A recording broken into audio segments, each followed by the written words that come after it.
ಕರ್ತನಲ್ಲಿ ಪ್ರೀತಿ ಅಂತ ಸಹೋದರ ಸಹೋದರಿಯರೇ, ನಿಮ್ಮೆಲ್ಲರಿಗೂ ತಂದೆಯ ದೇವನಾಮದಲ್ಲೂ ಸ್ತೋತ್ರ ವಂದನೆಗಳನ್ನ ಸಲ್ಲಿಸಲಾಗಿದ್ದೀವಿ. ಅನೇಕ ಒಂದು ದಿವಸಗಳಿಂದ ಈ ಒಂದು ಬೈಬಲ್ ಸ್ಟಡಿ ನಾವು ಏನು ಮಾಡ್ತಾ ಇದ್ರಿ ಇದು ಅನೇಕ ಒಂದು ಮುಖ್ಯವಾಗಿರುವಂಥ ಪಾಠಗಳನ್ನ ಕಲ್ತಿದ್ದೀರಿ. ಇವತ್ತು ನೋಡ್ಬೇಕಾದ್ರೆ ನಮ್ಮ ಎಲ್ಲ ಒಂದು ಪಾಠಗಳಲ್ಲಿ ಒಂದು ಸಮರಿ ಅಂತ ಮಾಡ್ಬೋದು, ಹೇಳ್ಬೋದು ಪಾಠ. ಅದರ ಸಂದ ಇವತ್ತು ಒಂದು ಪಾಠನ ದಯವಿಟ್ಟು ಎಲ್ಲರೂ ಗಮನ ಇಟ್ಟು ಏನು ಮಾಡಿ ನೀವು ಕೇಳ್ಬಿಟ್ಟು ಲಾಸ್ಟಲ್ಲಿ ನಿಮ್ಗೆ ಏನೇ ಸಂದೇಹ ಇದ್ರು, ಏನೇ ಡೌಟ್ಸ್ ಇದ್ರು ಖಂಡಿತವಾಗಿ ನೀವೇನು ಮಾಡಿ ಕೇಳಿ. ಇದನ್ನ ಸತ್ಯವೇದ ಮುಖಾಂತರ ಏನು ಮಾಡೋಣ, ಎಲ್ಲ ಸಂದೇಹಗಳನ್ನ ಕ್ಲಿಯರ್ ಮಾಡೋಕ್ಕೆ ಪ್ರಯತ್ನ ಮಾಡೋಣ, ಓಕೆನಾ? ಕರ್ತನಲ್ಲಿ ಪ್ರೀತಿ ಅಂತ ಸೋರಸಗಳ ಇವತ್ತು ನಮ್ಮ ಪಾಠ ಏನಪ್ಪಾ ಅಂತಂದ್ರೆ, ಯಾವ್ದ್ರ ಮೇಲೆ ನಮ್ಮ ಪಾಠ ಅಂತಂದ್ರೆ ಏನ್ರಿ, ಸುವಾರ್ತೆ. ಸುವಾರ್ತೆ ಅಂದ್ರೆ ಏನು ಅಂತಂದ್ಬಿಟ್ಟು ನಮ್ಮ ಪಾಠ. ಇವಾಗ ನಿಮ್ಗೆ ಏನಾಗ್ಬೋದು, ಆಶ್ಚರ್ಯ ಆಗ್ಬೋದು, ಅಲ್ಲ ಬ್ರದರ್ ನಾವೆಲ್ಲ ಕ್ರಿಶ್ಚಿಯನ್ಸು, ನಮ್ಗೆಲ್ಲ ಸುವಾರ್ತೆ ಅಂತ ಗೊತ್ತಿಲ್ವಾ? ಅದನ್ನ ಇನ್ನೊಬ್ಬರ ಹತ್ರ ನಾವು ಕೇಳ್ಕೊಬೇಕಾ? ಹಂಗಾರೆ ಸುವಾರ್ತೆ ಏನು ಅಂತ ನಮ್ಗೆ ಗೊತ್ತಿಲ್ವಾ? ಸುವಾರ್ತೆನ ಏನಪ್ಪಾ ಅಂದ್ರೆ ಯೇಸು ಕ್ರಿಸ್ತು ಏನ್ರಿ ಬಗ್ಗೆ ಹೇಳೋದು ಸುವಾರ್ತೆ. ಯೇಸು ಕ್ರಿಸ್ತು ಭೂಲೋಕಕ್ಕೆ ಬಂದಿದ್ದೆ ಏನ್ರಿ ಸುವಾರ್ತೆ. ಅದರ ಯಾಕಪ್ಪ ಅಂತಂದ್ರೆ ಯೇಸು ಕ್ರಿಸ್ತು ಭೂಲೋಕದಲ್ಲಿ ಹುಟ್ಟಬೇಕಾರೆ ಎಲ್ಲಾ ದೇವದೂತರುಗಳು ಏನ್ ಮಾಡ್ತಾರೆ, ದೇವ್ರ ನಾಮನ ಕೊಂಡಾಡ್ತಾರೆ ಅಲ್ವರ. ಪರಲೋಕದಲ್ಲಿ ಭೂಲೋಕದಲ್ಲಿ ಆಶೀರ್ವಾದ, ಸಂತೋಷ, ಶುಭ ಸಮಾಚಾರವನ್ನು ತಿಳಿದಕ್ಕೆ ನೀವು ಬಂದಿದ್ದೀರಿ ಅಂತ ಹೇಳೋದು ನೋಡ್ತೀರಿ. ಅದರ ಸೊ ಅಂದ್ರೆ ಸುವಾರ್ತೆ ಅಂದ್ರೆ ಕ್ರಿಸ್ತನ್ ಬಗ್ಗೆ ಹೇಳೋದೇನ್ರಿ ಒಂದು ಸುವಾರ್ತೆ ಅಲ್ವರ.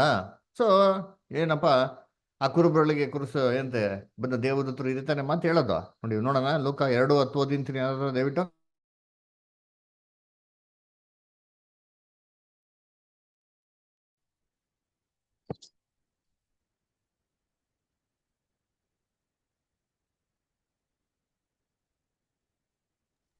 ಹೆದರಬೇಡಿರಿ, ಕೇಳಿರಿ. ಜನರಿಗೆಲ್ಲ ಮಹಾ ಸಂತೋಷವನ್ನು ಉಂಟು ಮಾಡುವ ಶುಭ ಸಮಾಚಾರವನ್ನು ನಿಮಗೆ ತಿಳಿಸುತ್ತೇನೆ. Very good. ಜನರಿಗೆಲ್ಲ ಏನ್ರಿ ಸಂತೋಷವನ್ನು ಉಂಟು ಮಾಡೋಂಥ ಶುಭ ಸಮಾಚಾರವನ್ನು ಏನ್ ಮಾಡ್ತೀನಿ ನಿಮ್ಗೆ ತಿಳಿಸ್ತೀನಿ. ನೋಡ್ರ, ಜಗತ್ತಿಗೆಲ್ಲ ಜನರಿಗೆಲ್ಲರಿಗೂ ಏನ್ರಿ ಸಂತೋಷವನ್ನು ಉಂಟು ಮಾಡೋಂಥ ಶುಭ ಸಮಾಚಾರ. ಅಂದ್ರೆ ಇಡೀ ಲೋಕಕ್ಕೆ ಸಂತೋಷನ ಉಂಟು ಮಾಡೋಂಥ ಶುಭ ಸಮಾಚಾರ, ಸುವಾರ್ತೆ ನಿಮ್ಗೆ ಏನ್ ಮಾಡ್ತೀನಿ ತಿಳಿಸ್ತೀನಿ ಅಂತ ಅಂದ್ಬಿಟ್ಟು ದೇವದೂತರು ಏನ್ ಮಾಡ್ತಾರೆ ಹೇಳ್ತಾರೆ. ಯಾವಾಗಪ್ಪ ಅಂದ್ರೆ ಯೇಸು ಕ್ರಿಸ್ತು ಜನ್ಮ ತಗೊಬೇಕಾದ್ರೆ ಅದರ ಅನ್ನ ಕರ್ತನಲ್ಲಿ ಪ್ರೀತಿ ಅಂತ ಸ್ವರಗಳೇ. ಅದಕ್ಕೆ ಏನ್ರಿ ಯೇಸು ಕ್ರಿಸ್ತನ್ ಬಗ್ಗೆ ಹೇಳೋದು ಸುವಾರ್ತೆ ಅಂತಂದ್ಬಿಟ್ಟು ಏನಪ್ಪಾ ಮಾಡ್ತಾರೆ ಅಂತಂದ್ರೆ ನಾವು ಕೇಳೋದು ನೋಡಿದಿರಿ. ಅದಕ್ಕೆ ನೋಡ್ಬೇಕಾದ್ರೆ ಈ ಯೇಸು ಕ್ರಿಸ್ತನ್ ಬಗ್ಗೆ ಇರೋಂಥ ಒಂದು ಸುವಾರ್ತೆಗಳು ಪುಸ್ತಕಗಳಿಗೆ ಏನಪ್ಪ ಹೆಸರು? ಮತೇನ ಬರೆದಂಥ ಸುವಾರ್ತೆ, ಮಾರ್ಕನ ಸುವಾರ್ತೆ, ಲೂಕನ ಸುವಾರ್ತೆ, ಯೋಹಾನ ಬರೆದಂಥ ಸುವಾರ್ತೆ ಅಂತ ನಾವೇನ್ ಮಾಡ್ತೀವಿ, ನಾವಲ್ಲಿ ಸತ್ಯವೇದ ನೋಡ್ತೀರಿ. ಯಾಕಂದ್ರೆ ಇದು ಯೇಸು ಕ್ರಿಸ್ತನ ಬಗ್ಗೆ ಬರೆದಿರೋಂಥದ್ದು, ಅದರ ಯೇಸು ಕ್ರಿಸ್ತನ ಚರಿತ್ರೆ ಬಗ್ಗೆ ಬರೆದಿರೋಂಥದ್ದು. ಅದೇ ತರ ಸುವಾರ್ತೆ ಯೇಸು ಕ್ರಿಸ್ತನ ಬಗ್ಗೆ ಹೇಳೋದೇ ಸುವಾರ್ತೆ ಅಲ್ವಾ ಅಂತಂದ್ಬಿಟ್ಟು ಅಭಿಪ್ರಾಯದಿಂದಾನೇ ಈ ತರ ಏನ್ ಮಾಡಿರೋದು, ಬರೆದಿರೋದು ಅಲ್ವಾ. ಅದಕ್ಕೆ ನೀವು ಇನ್ನೊಂದು ಅಬ್ಸರ್ವ್ ಮಾಡಿರ್ಬೋದು, ಸಪ್ರೇಟ್ ಬೈಬಲ್ ಏನಾಗಿದೆ ಇವತ್ತು ಪ್ರಿಂಟ್ ಆಗಿದೆ ಏನಂತ, ಒಂದು ಸುವಾರ್ತೆ ಪುಸ್ತಕ. ಅದ್ರಲ್ಲಿ ತೆಗೆದು ನೋಡಿದ್ರೆ ಬರೀ ಹೊಸ ಒಡಂಬಡಿಕೆ ಇರ್ತದೆ, ಆಮೇಲೆ ಕೀರ್ತನೆ ಮತ್ತೆ ಜ್ಞಾನೋಕ್ತಿಗಳು ಇರ್ತಾರೆ. ಅಂದ್ರೆ ಯಾಕಪ್ಪ ಅಂತಂದ್ರೆ ಅದು ಕ್ರಿಸ್ತನ ಬಗ್ಗೆ ಏನಾಗಿರೋದಲ್ಲ ಅಲ್ಲಿ ಬರೆದಿರೋಂಥ ಒಂದು ಪುಸ್ತಕ ಅಂತ ನಾವೇನ್ ಮಾಡ್ತೀವಿ ನೋಡ್ತೀರಿ ಅದರ ಕ್ರಿಸ್ತನ ಚರಿತ್ರೆ ಬಗ್ಗೆ. ಅದೇ ಸುವಾರ್ತೆ. ಹಳೆ ಒಡಂಬಡಿಕೆ ಏನ್ ಮಾಡೋದಿಲ್ಲ, ಏನು ಇರಲ್ಲ. ಅದಕ್ಕೆ ಹೊಸೊಬ್ರಿಗೆ ಬಂದವ್ರಿಗೆ ಸುವಾರ್ತೆ ಹೇಳ್ಬೇಕು, ಸುವಾರ್ತೆ ಕೊಡ್ಬೇಕು ಅಂತ ಮಾಡೋದು, ಬರೀ ಇಷ್ಟನ್ನ ಮಾತ್ರ ಏನ್ ಮಾಡೋದು, ಕೊಡೋದು ಅಲ್ವರ. ಸರಿ, ಹಂಗಂದ್ರೆ ಹಳೆ ಒಡಂಬಡಿಕೆಯಲ್ಲಿ ಸುವಾರ್ತೆ ಇಲ್ವಾ? ಬರೀ ಹೊಸ ಒಡಂಬಡಿಕೆಯಲ್ಲಿ ಮಾತ್ರನಾ ಸುವಾರ್ತೆ? ಸುವಾರ್ತೆ ಅಂದ್ರೆ ಏನು ಅಂತ ತಿಳ್ಕೊಳೋದೇನ್ರಿ ತುಂಬಾ ತುಂಬಾ ಇಂಪಾರ್ಟೆಂಟ್ ಅಲ್ವರ. ಅದಕ್ಕೆ ಕರ್ತನಲ್ಲಿ ಪ್ರೀತಿ ಅಂತ ಸೋದರಗಳೇ, ಇವಾಗ ನಾನೇನಾರ ಏನ್ರಿ ಸುವಾರ್ತೆ ಯೇಸು ಕ್ರಿಸ್ತು ಬಂದಿದ್ಮೇಲೆ ಅಲ್ಲಪ್ಪ, ಯೇಸು ಕ್ರಿಸ್ತು ಬರೋಕೆ ಬರೋಕ್ಕಿಂತ ಮುಂಚೆನೆ, ಎಷ್ಟೋ ಸಾವಿರ ವರ್ಷ ಮುಂಚೆನೆ ಸುವಾರ್ತೆ ಇತ್ತು ಬೈಬಲ್ನಲ್ಲಿ ಅಂತ ಹೇಳಿದ್ರೆ ನೀವು ನಂಬ್ತೀರಾ? ಅದರ ನಂಬಕ್ಕೆ ಏನಾಗ್ಬೋದು, ಕಷ್ಟ ಆಗ್ಬೋದು ಅದರ. ಸರಿ, ವಾಕ್ಯದಲ್ಲಿ ಇದೆ ಅಂತಂದ್ರೆ ನೀವೇನಾಗ್ಬೋದು, ಆಶ್ಚರ್ಯ ಆಗ್ಬೋದು, ಅಯ್ಯೋ ಬದರ್ ವಾಕ್ಯದಲ್ಲಿ ಎಲ್ಲಿ ಬದರ್ ನೋಡಿಸಿ ಅಂತಂದ್ರೆ, ಅಬ್ರಹಾಮ್ಗೆ ದೇವರು ಏನ್ರಿ ಎಷ್ಟೋ ಸಾವಿರಾರು ವರ್ಷಗಳ ಮುಂಚೆ ಸುವಾರ್ತೆ ಏನ್ ಮಾಡಿದ್ರು ಅಲ್ಲಿ ತಿಳಿಸಿದ್ರು ಅದರ ಅಬ್ರಹಾಮಿಗೆ. ಅದೇಂಗ್ ಬದರ್ ಅಬ್ರಹಾಮ್ ತಿಳ್ಸಕ್ ಸಾಧ್ಯ ಅಲ್ವರ? ಆಯ್ತಾ ಬೈಬಲ್ ವಾಕ್ಯ ಅಂದ್ರೆ ಎಸ್, ಬೈಬಲ್ ಇದೆ ನೋಡ್ತೀನಿ ವಾಕ್ಯ ಓದೋಣ. ಎಲ್ಲಿ? ಗಲಾತ್ಯರು 3:8 ಓದಿ. ಗಲಾತ್ಯರು 3:8 ವಾಕ್ಯ.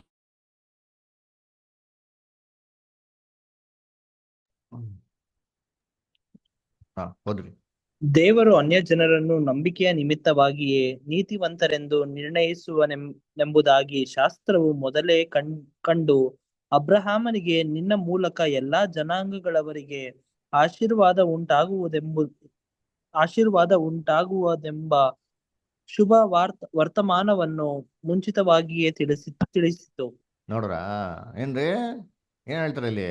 ನಿನ್ನ ಮುಖಾಂತರ ಎಲ್ಲಾ ಜನಾಂಗದವ್ರಿಗೆ ಆಶೀರ್ವಾದ ಉಂಟಾಗುವುದು ಎಂಬ ಏನ್ರಿ ಶುಭ ಸಮಾಚಾರವನ್ನು ಮುಂಚಿತವಾಗಿ ತಿಳಿದು ದೇವ್ರಿಗೆ ಯಾರಿಗೆ ಹೇಳದಂತೆ? ಅಬ್ರಾಹ್ಮಿಗೆ ಹೇಳದಂತೆ. ಅದರ ಏನಪ್ಪ ಅಬ್ರಾಹ್ಮಿಗೆ ಹೇಳದಂತೆ ನೋಡ್ರಿ ಅಂತೀನಿ. ಅದರ ಬೇಕಾ ಇಂಗ್ಲೀಷಲ್ಲಿ ಓದಿ ನೋಡೋಣ ಅಂತೀನಿ. ಇಂಗ್ಲೀಷಲ್ಲಿ ನೋಡ್ತೀನಿ, ಗಲಾತಿಯರು 3:8 ಓದ್ರಿ. ಯಾರು ಕಿಂಗ್ ಜೇಮ್ಸ್ ವರ್ಷನ್ ಬೈಬಲ್ ಇದ್ರೆ ಓದ್ತೀರಾ? ಇಲ್ಲಾಂದ್ರೆ ಸ್ಕ್ರೀನಲ್ಲಿ ಇದೆ ನೋಡಿ, ಅಲ್ಲಿ ಕೂಡ ಓದ್ಬೋದು. ಯಾರು ಬರೋ ಸಿಸ್ಟರ್ಸ್, ಯಾರು ಓದ್ತೀರಾ? And the scripture, foreseeing that God would justify the heathen through faith, preached before the gospel unto Abraham, saying, In thee shall all nations be blessed. ನೋಡ್ರ, preach the gospel unto Abraham ಅಂತ ಹೇಳ್ತಾರೆ. So gospel was first preach to Abraham. ನೋಡ್ರ, ನಾನು ಹೇಳ್ತಾರೆ, Bible ಹೇಳ್ತಾರೆ, ಗಾಸ್ಪಲ್ನ ಮೊದಲು ದೇವರು ಅಬ್ರಹಾಮ್ಗೆ ಏನ್ ಮಾಡದಂತೆ? ಬೋಧನೆ ಮಾಡ್ತಾರೆ. ಹಂಗಾರೆ ಅಬ್ರಹಾಮ್ಗೆ ಏನಪ್ಪ ಬೋಧನೆ ಮಾಡಿದ್ದು ದೇವರು? ಏನ್ ತಿಳಿಸಿದ್ದು? ಹಂಗಾರೆ ಸುವಾರ್ತನೆ ಏನೋ? ಯೇಸು ಕ್ರಿಸ್ತನೇ ಬಂದಿಲ್ವೇ? ಯೇಸು ಕ್ರಿಸ್ತನೇ ಹುಟ್ಟಿಲ್ವೇ? ಯೇಸು ಕ್ರಿಸ್ತನ ಬರ್ತಡೇ ಬಗ್ಗೆ ಹೇಳಿದ್ರ ಅಲ್ಲಿ? ಇಲ್ವಲ್ಲ. ಮತ್ತೆ ಹಂಗಾರೆ ಏನ್ ಸುವಾರ್ತೆ ಅಂದ್ರೆ ಅಲ್ವರ ಅಂತ ತಿಳ್ಕೊಬೇಕು ಅಂತಂದ್ರೆ ಅಬ್ರಾಹ್ಮ ಏನ್ ಹೇಳಿದ್ರು ಮಾತು ಅಂತ ನಾವೇನ್ ಮಾಡಕ ಮಾತನ್ನ ಓದ್ಬೇಕು. ಎಲ್ಲಿ ಕೊಟ್ಟಿದ್ದಾರೆ ಅದು? ಎಲ್ಲಿ ಕೊಟ್ಟಿದ್ದಾರೆ ಅಂತಂದ್ರೆ ಆದಿಕಾಂಡ 22ನೇ ಅಧ್ಯಾಯ 16ರಿಂದ 18ನೇ ವಾಕ್ಯದಲ್ಲಿ ನಮ್ಗೆ ಬಹು ಸ್ಪಷ್ಟವಾಗಿದೆ ನೋಡಿ. ಓದೋಣ ದಯವಿಟ್ಟು, ಯಾರೋ ಓದ್ರಿ ಕನ್ನಡದಲ್ಲಿ. ಆದಿಕಾಂಡ 22ನೇ ಅಧ್ಯಾಯ 16ರಿಂದ 18. ನೀನು ನಿನ್ನ ಒಬ್ಬನೇ ಮಗನನ್ನು ಸಮರ್ಪಿಸುವುದಕ್ಕೆ ಹಿಂತೆಗೆಯದೆ ಹೋದದರಿಂದ ನಾನು ನಿನ್ನನ್ನು ಆಶೀರ್ವದಿಸುವೆನು. ನಿನ್ನ ಸಂತತಿಯನ್ನು ಹೆಚ್ಚಿಸುವೆನು. ಅದನ್ನು ಆಕಾಶದ ನಕ್ಷತ್ರಗಳಂತೆಯೂ ಸಮುದ್ರ ತೀರದಲ್ಲಿರುವ ಸುಬಿನಂತೆಯೂ ಅಸಂಖ್ಯವಾಗಿ ಮಾಡುವೆನು. ಅವರು ಶತ್ರುಗಳ ಪಟ್ಟಣಗಳನ್ನು ಸ್ವಾಧೀನ ಮಾಡಿಕೊಳ್ಳುವರು.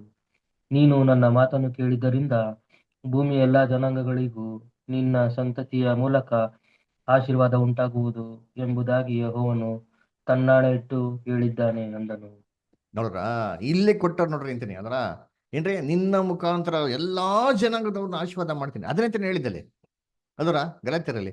ಅದೇ ವಾರ್ತನ ಆದಿಕಾಂಡದಲ್ಲಿ ಇನ್ನೂ ತುಂಬಾ ಕ್ಲಿಯರ್ ಆಗಿ ಹೇಳ್ತಾರೆ, ನಿನ್ನ ಸಂತತಿ ಮುಖಾಂತರ ಲೋಕದಂತ ಎಲ್ಲಾ ಜನಗಳನ್ನ ಏನ್ ಮಾಡ್ತೀನಿ?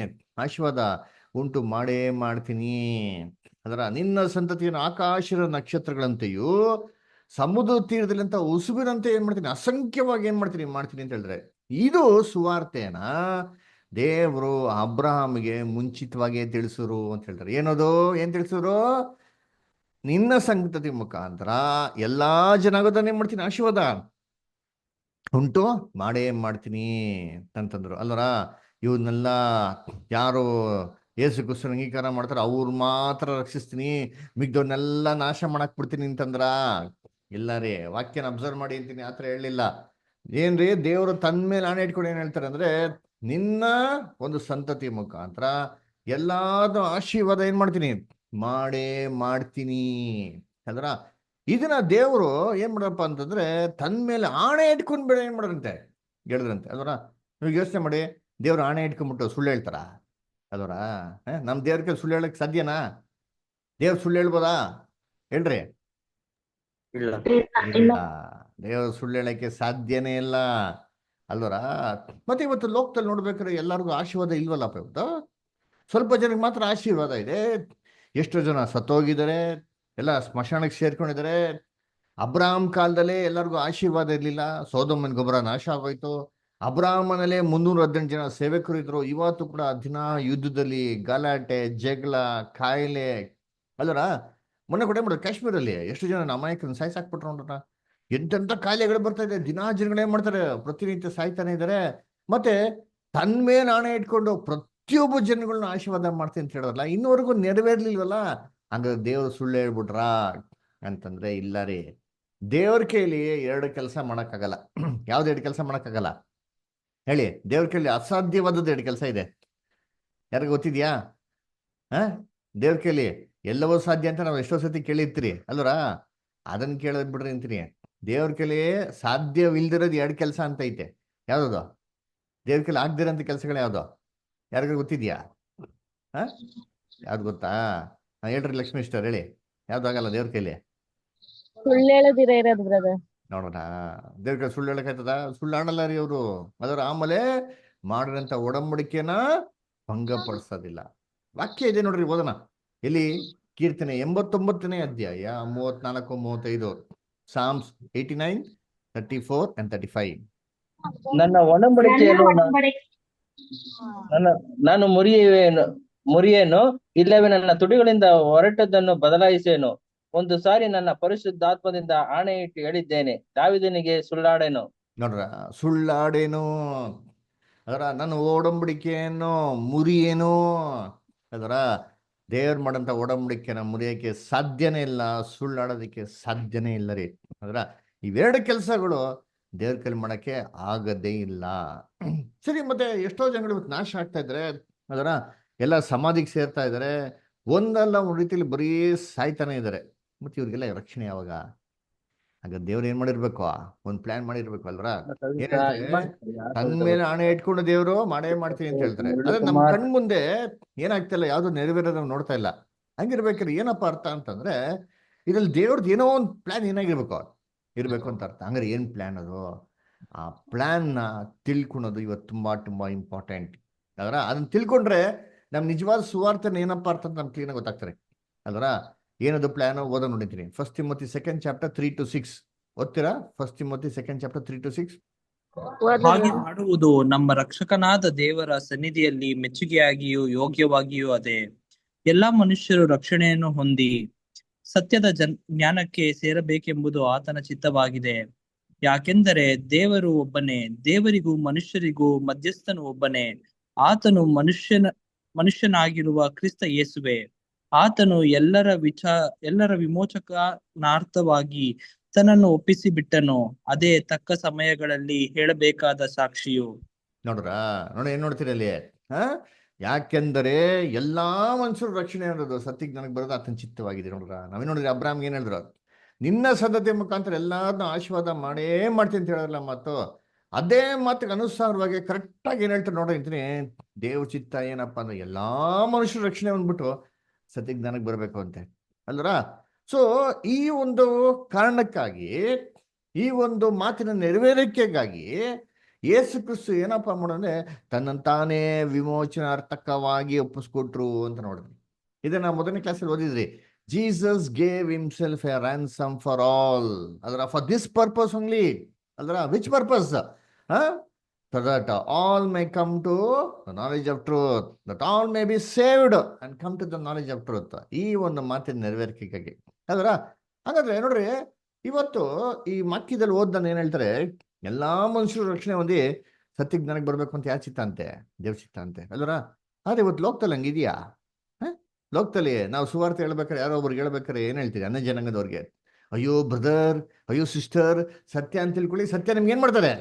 ಬಿಡುಗಡೆ ಮಾಡ್ತದೆ. ಸತ್ಯ ತಿಳ್ಕೊಳ್ಳಿ, ರಕ್ಷಣೆ ಹೊಂತೀರಾ ಅಂತ ನಾವು ಹೇಳ್ತೀರಿ. ಬೈಬಲ್ ಏನ್ ಹೇಳ್ತಾರೆ? ಫಸ್ಟ್ ರಕ್ಷಣೆ ಹೊಂದಿ ಆಮೇಲೆ ಸತ್ಯಕ್ಕೆ ನನಗೆ ಬನ್ನಿ ಅಂತ ಹೇಳ್ತಾರೆ. ಯಾಕಪ್ಪ ಹಿಂಗೆ ಹೇಳೋದು ಅಂತಂದ್ರೆ, ಕರ್ತನಲ್ಲಿ ಪ್ರೀತಿ ಅಂತ ಸರೋಗಳೇ, ನಮ್ಮ ಯೋಚನೆ ಬೇರೆ, ದೇವರ ಯೋಚನೆ ಬೇರೆ. ಅದರ ನಾವು ಯೋಚನೆ ಮಾಡೋದಕ್ಕೂ ದೇವ್ರ ಯೋಚನೆ ಮಾಡೋಕ್ಕೂ ತುಂಬಾ ಅಜಗಜಾಂತ ವ್ಯತ್ಯಾಸ ಇದೆ ಅಲ್ವರ. ಯಾಕಂದ್ರೆ ದೇವ್ರಿಗೆ ಚೆನ್ನಾಗಿ ಗೊತ್ತು, ಲೋಕದ ಪ್ರತಿಯೊಬ್ಬ ಮನುಷ್ಯ ಏನಾಗಿದ್ದಾರೆ ಇವತ್ತು? ನಾಶ ಆಗಿದ್ದಾರೆ. ಅದರ ಅವ್ರೇನಾಗಿಲ್ಲ, ಅವರು ಏನ್ರಿ ರಕ್ಷಣೆ ಹೊಂದಿಲ್ಲ, ಎಲ್ಲ ಮರಣಕ್ಕೆ ಹೋಗಿದ್ದಾರೆ. ಫಸ್ಟ್ ಅವ್ರಿಗೆ ಏನ್ ಮಾಡ್ಬೇಕು? ಸತ್ಯ ಕೊಡಕ್ಕಿಂತ ಮುಂಚೆ ಮರಣದಿಂದ ಕಾಪಾಡಬೇಕು ಅಂತ ದೇವ್ರಿಗೆ ಚೆನ್ನಾಗಿ ಗೊತ್ತ್ರಿ. ಅದಕ್ಕೆ ಹೇಳೋದು, ಮೊದಲು ರಕ್ಷಣೆ ಹೊಂದಿ ಸತ್ಯ ಜ್ಞಾನಕ್ಕೆ ಬರ್ಬೇಕು ಅಂದ್ಬಿಟ್ಟು ಆತ ಚಿತ್ತ. ಅದಕ್ಕೆ ಯೆಶಾಯ ಹೇಳ್ತಾರಲ್ಲ, ನನ್ನ ಯೋಚನೆಗಳು ನಿಮ್ಮ ಯೋಚನೆಗಳಲ್ಲ ಅಲ್ವರ, ನನ್ನ ಮಾರ್ಗಗಳು ನಿಮ್ಮ ಮಾರ್ಗಗಳಲ್ಲ ಅಲ್ವರ. ಯಾವ ರೀತಿ ವ್ಯತ್ಯಾಸ ಇದೆಯೋ ಏನ್ರಿ, ನಮ್ಮ ಯೋಚನೆಗೂ ದೇವ್ರ ಯೋಚನೆಗೂ ವ್ಯತ್ಯಾಸ ಇದ್ದಾರೆ. ಅದರ ಅದಕ್ಕೆ ದೇವರು ಯೋಜನೆನೇ ಡಿಫ್ರೆಂಟ್. ಆ ಯೋಜನೆ ಬಗ್ಗೆನೇ ನಾವು ಸತ್ಯವೇದದಲ್ಲಿ ಇಷ್ಟು ದಿನ ನೋಡ್ತಾ ಇರೋದು ಅದರ. ಅದನ್ನ ಕರ್ತನಲ್ಲಿ ಪ್ರೀತಿ ಅನ್ಸ್ಕೊಳ್ಳೆ ಆ ವಾಕ್ಯನ ಹೇಳ್ತಾರೆ, ದೇವ್ರಿಗೂ ಮನುಷ್ಯರಿಗೂ ಮಧ್ಯಸ್ಥನೋ ಒಬ್ಬನೇ, ಮನುಷ್ಯನಾಗಿರಂತ ಯೇಸು ಕ್ರಿಸ್ತನು ಅಂತ. ಅದಕ್ಕೆ ಯೇಸು ಕ್ರಿಸ್ತನ್ಗೆ ತುಂಬಾ ಇಂಪಾರ್ಟೆಂಟ್ ಬೈಬಲ್ ಇದೆ ರೀ ಅಲ್ವರ. ಕಳೆದ ನೀವೆಲ್ಲ ಏನ್ ಮಾಡ್ತೀರಲ್ಲ, ಪುನರುತ್ಥಾನ, ಯೇಸು ಕ್ರಿಸ್ತನ ಪುನರುತ್ಥಾನ ಆಚರಣೆ ಮಾಡಿದಾರಲ್ವರ. ಈಸ್ಟರ್ ಅದರ ರಿಸರೆಕ್ಷನ್ ಸಂಡೇ ಅದರ. ಯಾಕಪ್ಪ? Jesus Christ is a saviour ಅದರ. ಅದನ್ನೇ ಬೈಬಲ್ ಹೇಳೋದು ನೋಡ್ತೀನಿ. ಓದೋಣ, ಯೋಹಾನ 4:42. ಯೋಹಾನ 4ನೇ ಅಧ್ಯಾಯ 42ನೇ ವಾಕ್ಯ. ಓದಿ ಲಕ್ಷ್ಮೀ ಸಿಸ್ಟರ್. ಆತನ ವಾಕ್ಯವನ್ನು ಕೇಳಿ ನಂಬಿ ಆ ಹೆಂಗಸಿನ ನಾವು ಆತನನ್ನು ನಂಬಿರುವುದು ಇನ್ನು ನಿನ್ನ ಮಾತಿನ ಮೇಲೆ ಅಲ್ಲ, ನಾವು ಕಿವಿಯಾರೆ ಕೇಳಿ ಆತನು ಲೋಕರಕ್ಷಕನೇ ಹೌದೆಂದು ತಿಳಿದುಕೊಂಡಿದ್ದೇವೆ ಎಂದು ಹೇಳಿದರು. ನೋಡ್ರ, ಆತನು ಲೋಕರಕ್ಷಕನೋ ಎಂದು ನಾವೇನ್ ಮಾಡಿದ್ರಿ, ತಿಳಿದುಕೊಂಡಿದೀವಂತೆ. ಯಾರು ಆತನು ಲೋಕರಕ್ಷಕ? ಯೇಸು ಕ್ರಿಸ್ತನು. ಅಲ್ರ, ಯೇಸು ಕ್ರಿಸ್ತು ಲೋಕರಕ್ಷಕ ಅಂತೆ. ಮತ್ತೆ ಬರೀ ಕ್ರಿಶ್ಚಿಯನ್ಸ್ಗಲ್ವಾ? ಬರೀ ನಂಬರ್ಗಲ್ವರ?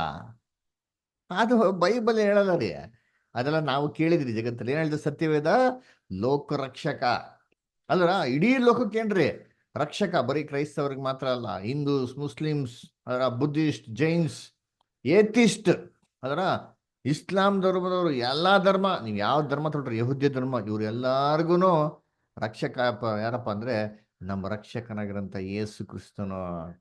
ಅಲ್ವರ, ಇನ್ನೆರಡು ವಾಕ್ಯ ಓದೋಣ. 2 ಯೋಹನ 2ನೇ ಅಧ್ಯಾಯ 2ನೇ ವಾಕ್ಯ. 2 John 2:2 ಓದಿ ಜೇಕಬ್ ಬ್ರದರ್. ಆತನು ನಮ್ಮ ಪಾಪಗಳಿಗಾಗಿ ಪ್ರಾಯಚಿತ್ತವಾಗಿದ್ದಾನೆ, ನಮ್ಮ ಪಾಪಗಳಿಗೆ ಮಾತ್ರವಲ್ಲದೆ ಸಮಸ್ತ ಲೋಕದ ಪಾಪಗಳಿಗಾಗಿಯೂ ಪ್ರಾಯಚಿತ್ತನಾಗಿದ್ದಾನೆ. ನೋಡ್ರ, ಎಷ್ಟು ಕ್ಲಿಯರ್ ಆಗಿ ಹೇಳ್ತಾರೆ. ನಮ್ಮ ಪಾಪಗಳಿಗೆ ಮಾತ್ರ ಅಲ್ಲದೆ, ನಮ್ಮ ಅಂತ ಹೇಳ್ರಿ, ಕ್ರೈಸ್ತವರು ಪಾಪಗಳು ಮಾತ್ರವಲ್ಲ ರೀ ಯೇಸು ಕ್ರಿಸ್ತ ಸತ್ತಿರೋದು. ಇಡೀ ಲೋಕದ ಎಲ್ಲಾ ಪಾಪಗಳಿಗೆ ಏನ್ ಮಾಡಿದ್ರೆ ಯೇಸು ಕ್ರಿಸ್ತ ಸತ್ತಂತೆ. ನೋಡ್ರ, ಎಷ್ಟು ಕ್ಲೀನ್ ಆಗೈತೆ. ಬರೀ ಕ್ರಿಶ್ಚಿಯನ್ಸ್ಗೆ ಮತ್ತೆ ಯೇಸು ಕ್ರಿಸ್ತ ಸತ್ತಿರೋದು. ಅಯ್ಯೋ, ನಂಬ್ರೆ ಮಾತ್ರ ನೀನ್ ಸತ್ತಿರ್ತೀನಪ್ಪ, ನೀನ್ ನಂಬಿಲ್ವ ನಾನು ಸತ್ತಿರಲ್ಲ ನಿಂಗೆ ಅಂದ್ಬಿಟ್ಟು ಹಂಗ ಹೇಳ್ತಾರ ಬೈಬಲ್? ಇಲ್ಲ ರೀ.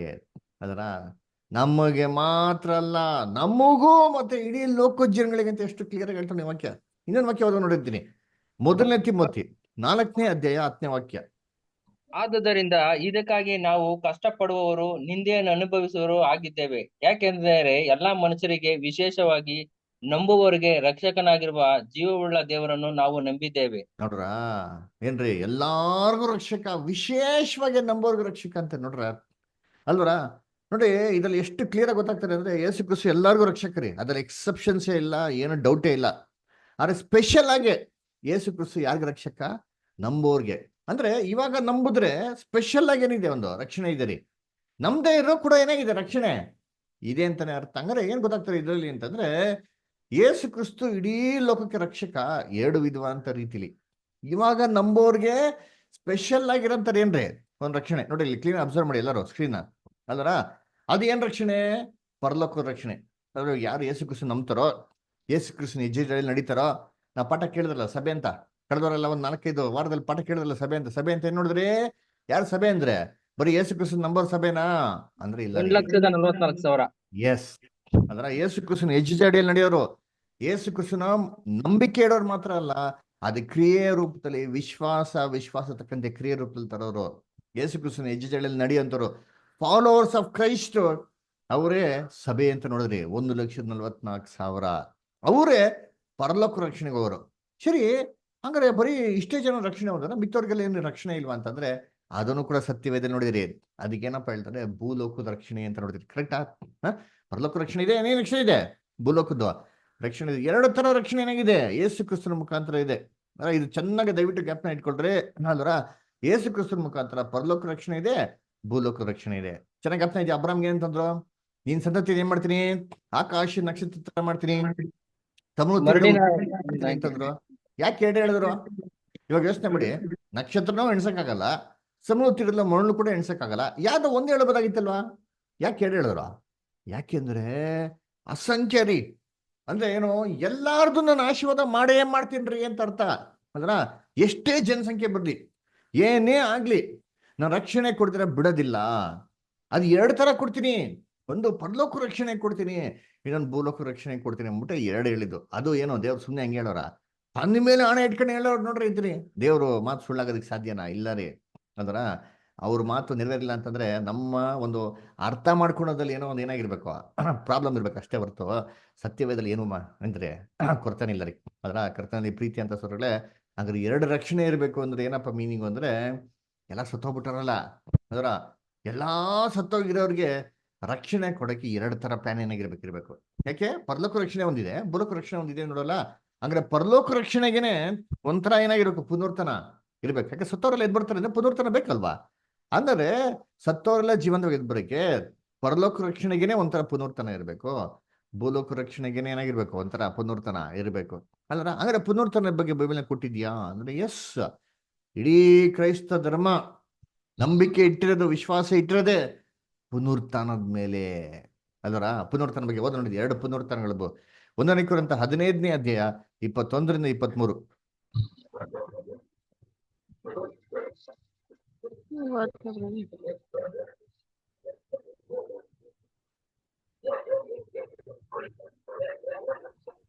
ಓದ್ರಿ, ಯಾರು ಎಲ್ಲಿ ಓದ್ರಿ? ಮೋಹನ್ ಬದರ್, ಲಕ್ಷ್ಮೀ ಸ್ಟೋರ್, ಎಲ್ಲಿ ನಮ್ಮ ರಮ್ಯಾ ಸ್ಟೋರ್ ಓದಿ. ಮನುಷ್ಯನ ಮೂಲಕ ಮರಣವು ಉಂಟಾದ ಕಾರಣ ಮನುಷ್ಯನ ಮೂಲಕ ಸತ್ತವರಿಗೆ ಪುನರುತ್ಥಾನವು ಉಂಟಾಗುವುದು. ಯಾವ ಪ್ರಕಾರ ಆದಾಮನ ಸಂಬಂಧದಿಂದ ಎಲ್ಲರೂ ಸಾಯುವವರಾದರೂ, ಅದೇ ಪ್ರಕಾರ ಕ್ರಿಸ್ತನ ಸಂಬಂಧದಿಂದ ಎಲ್ಲರೂ ಜೀವಿತರಾಗುವರು.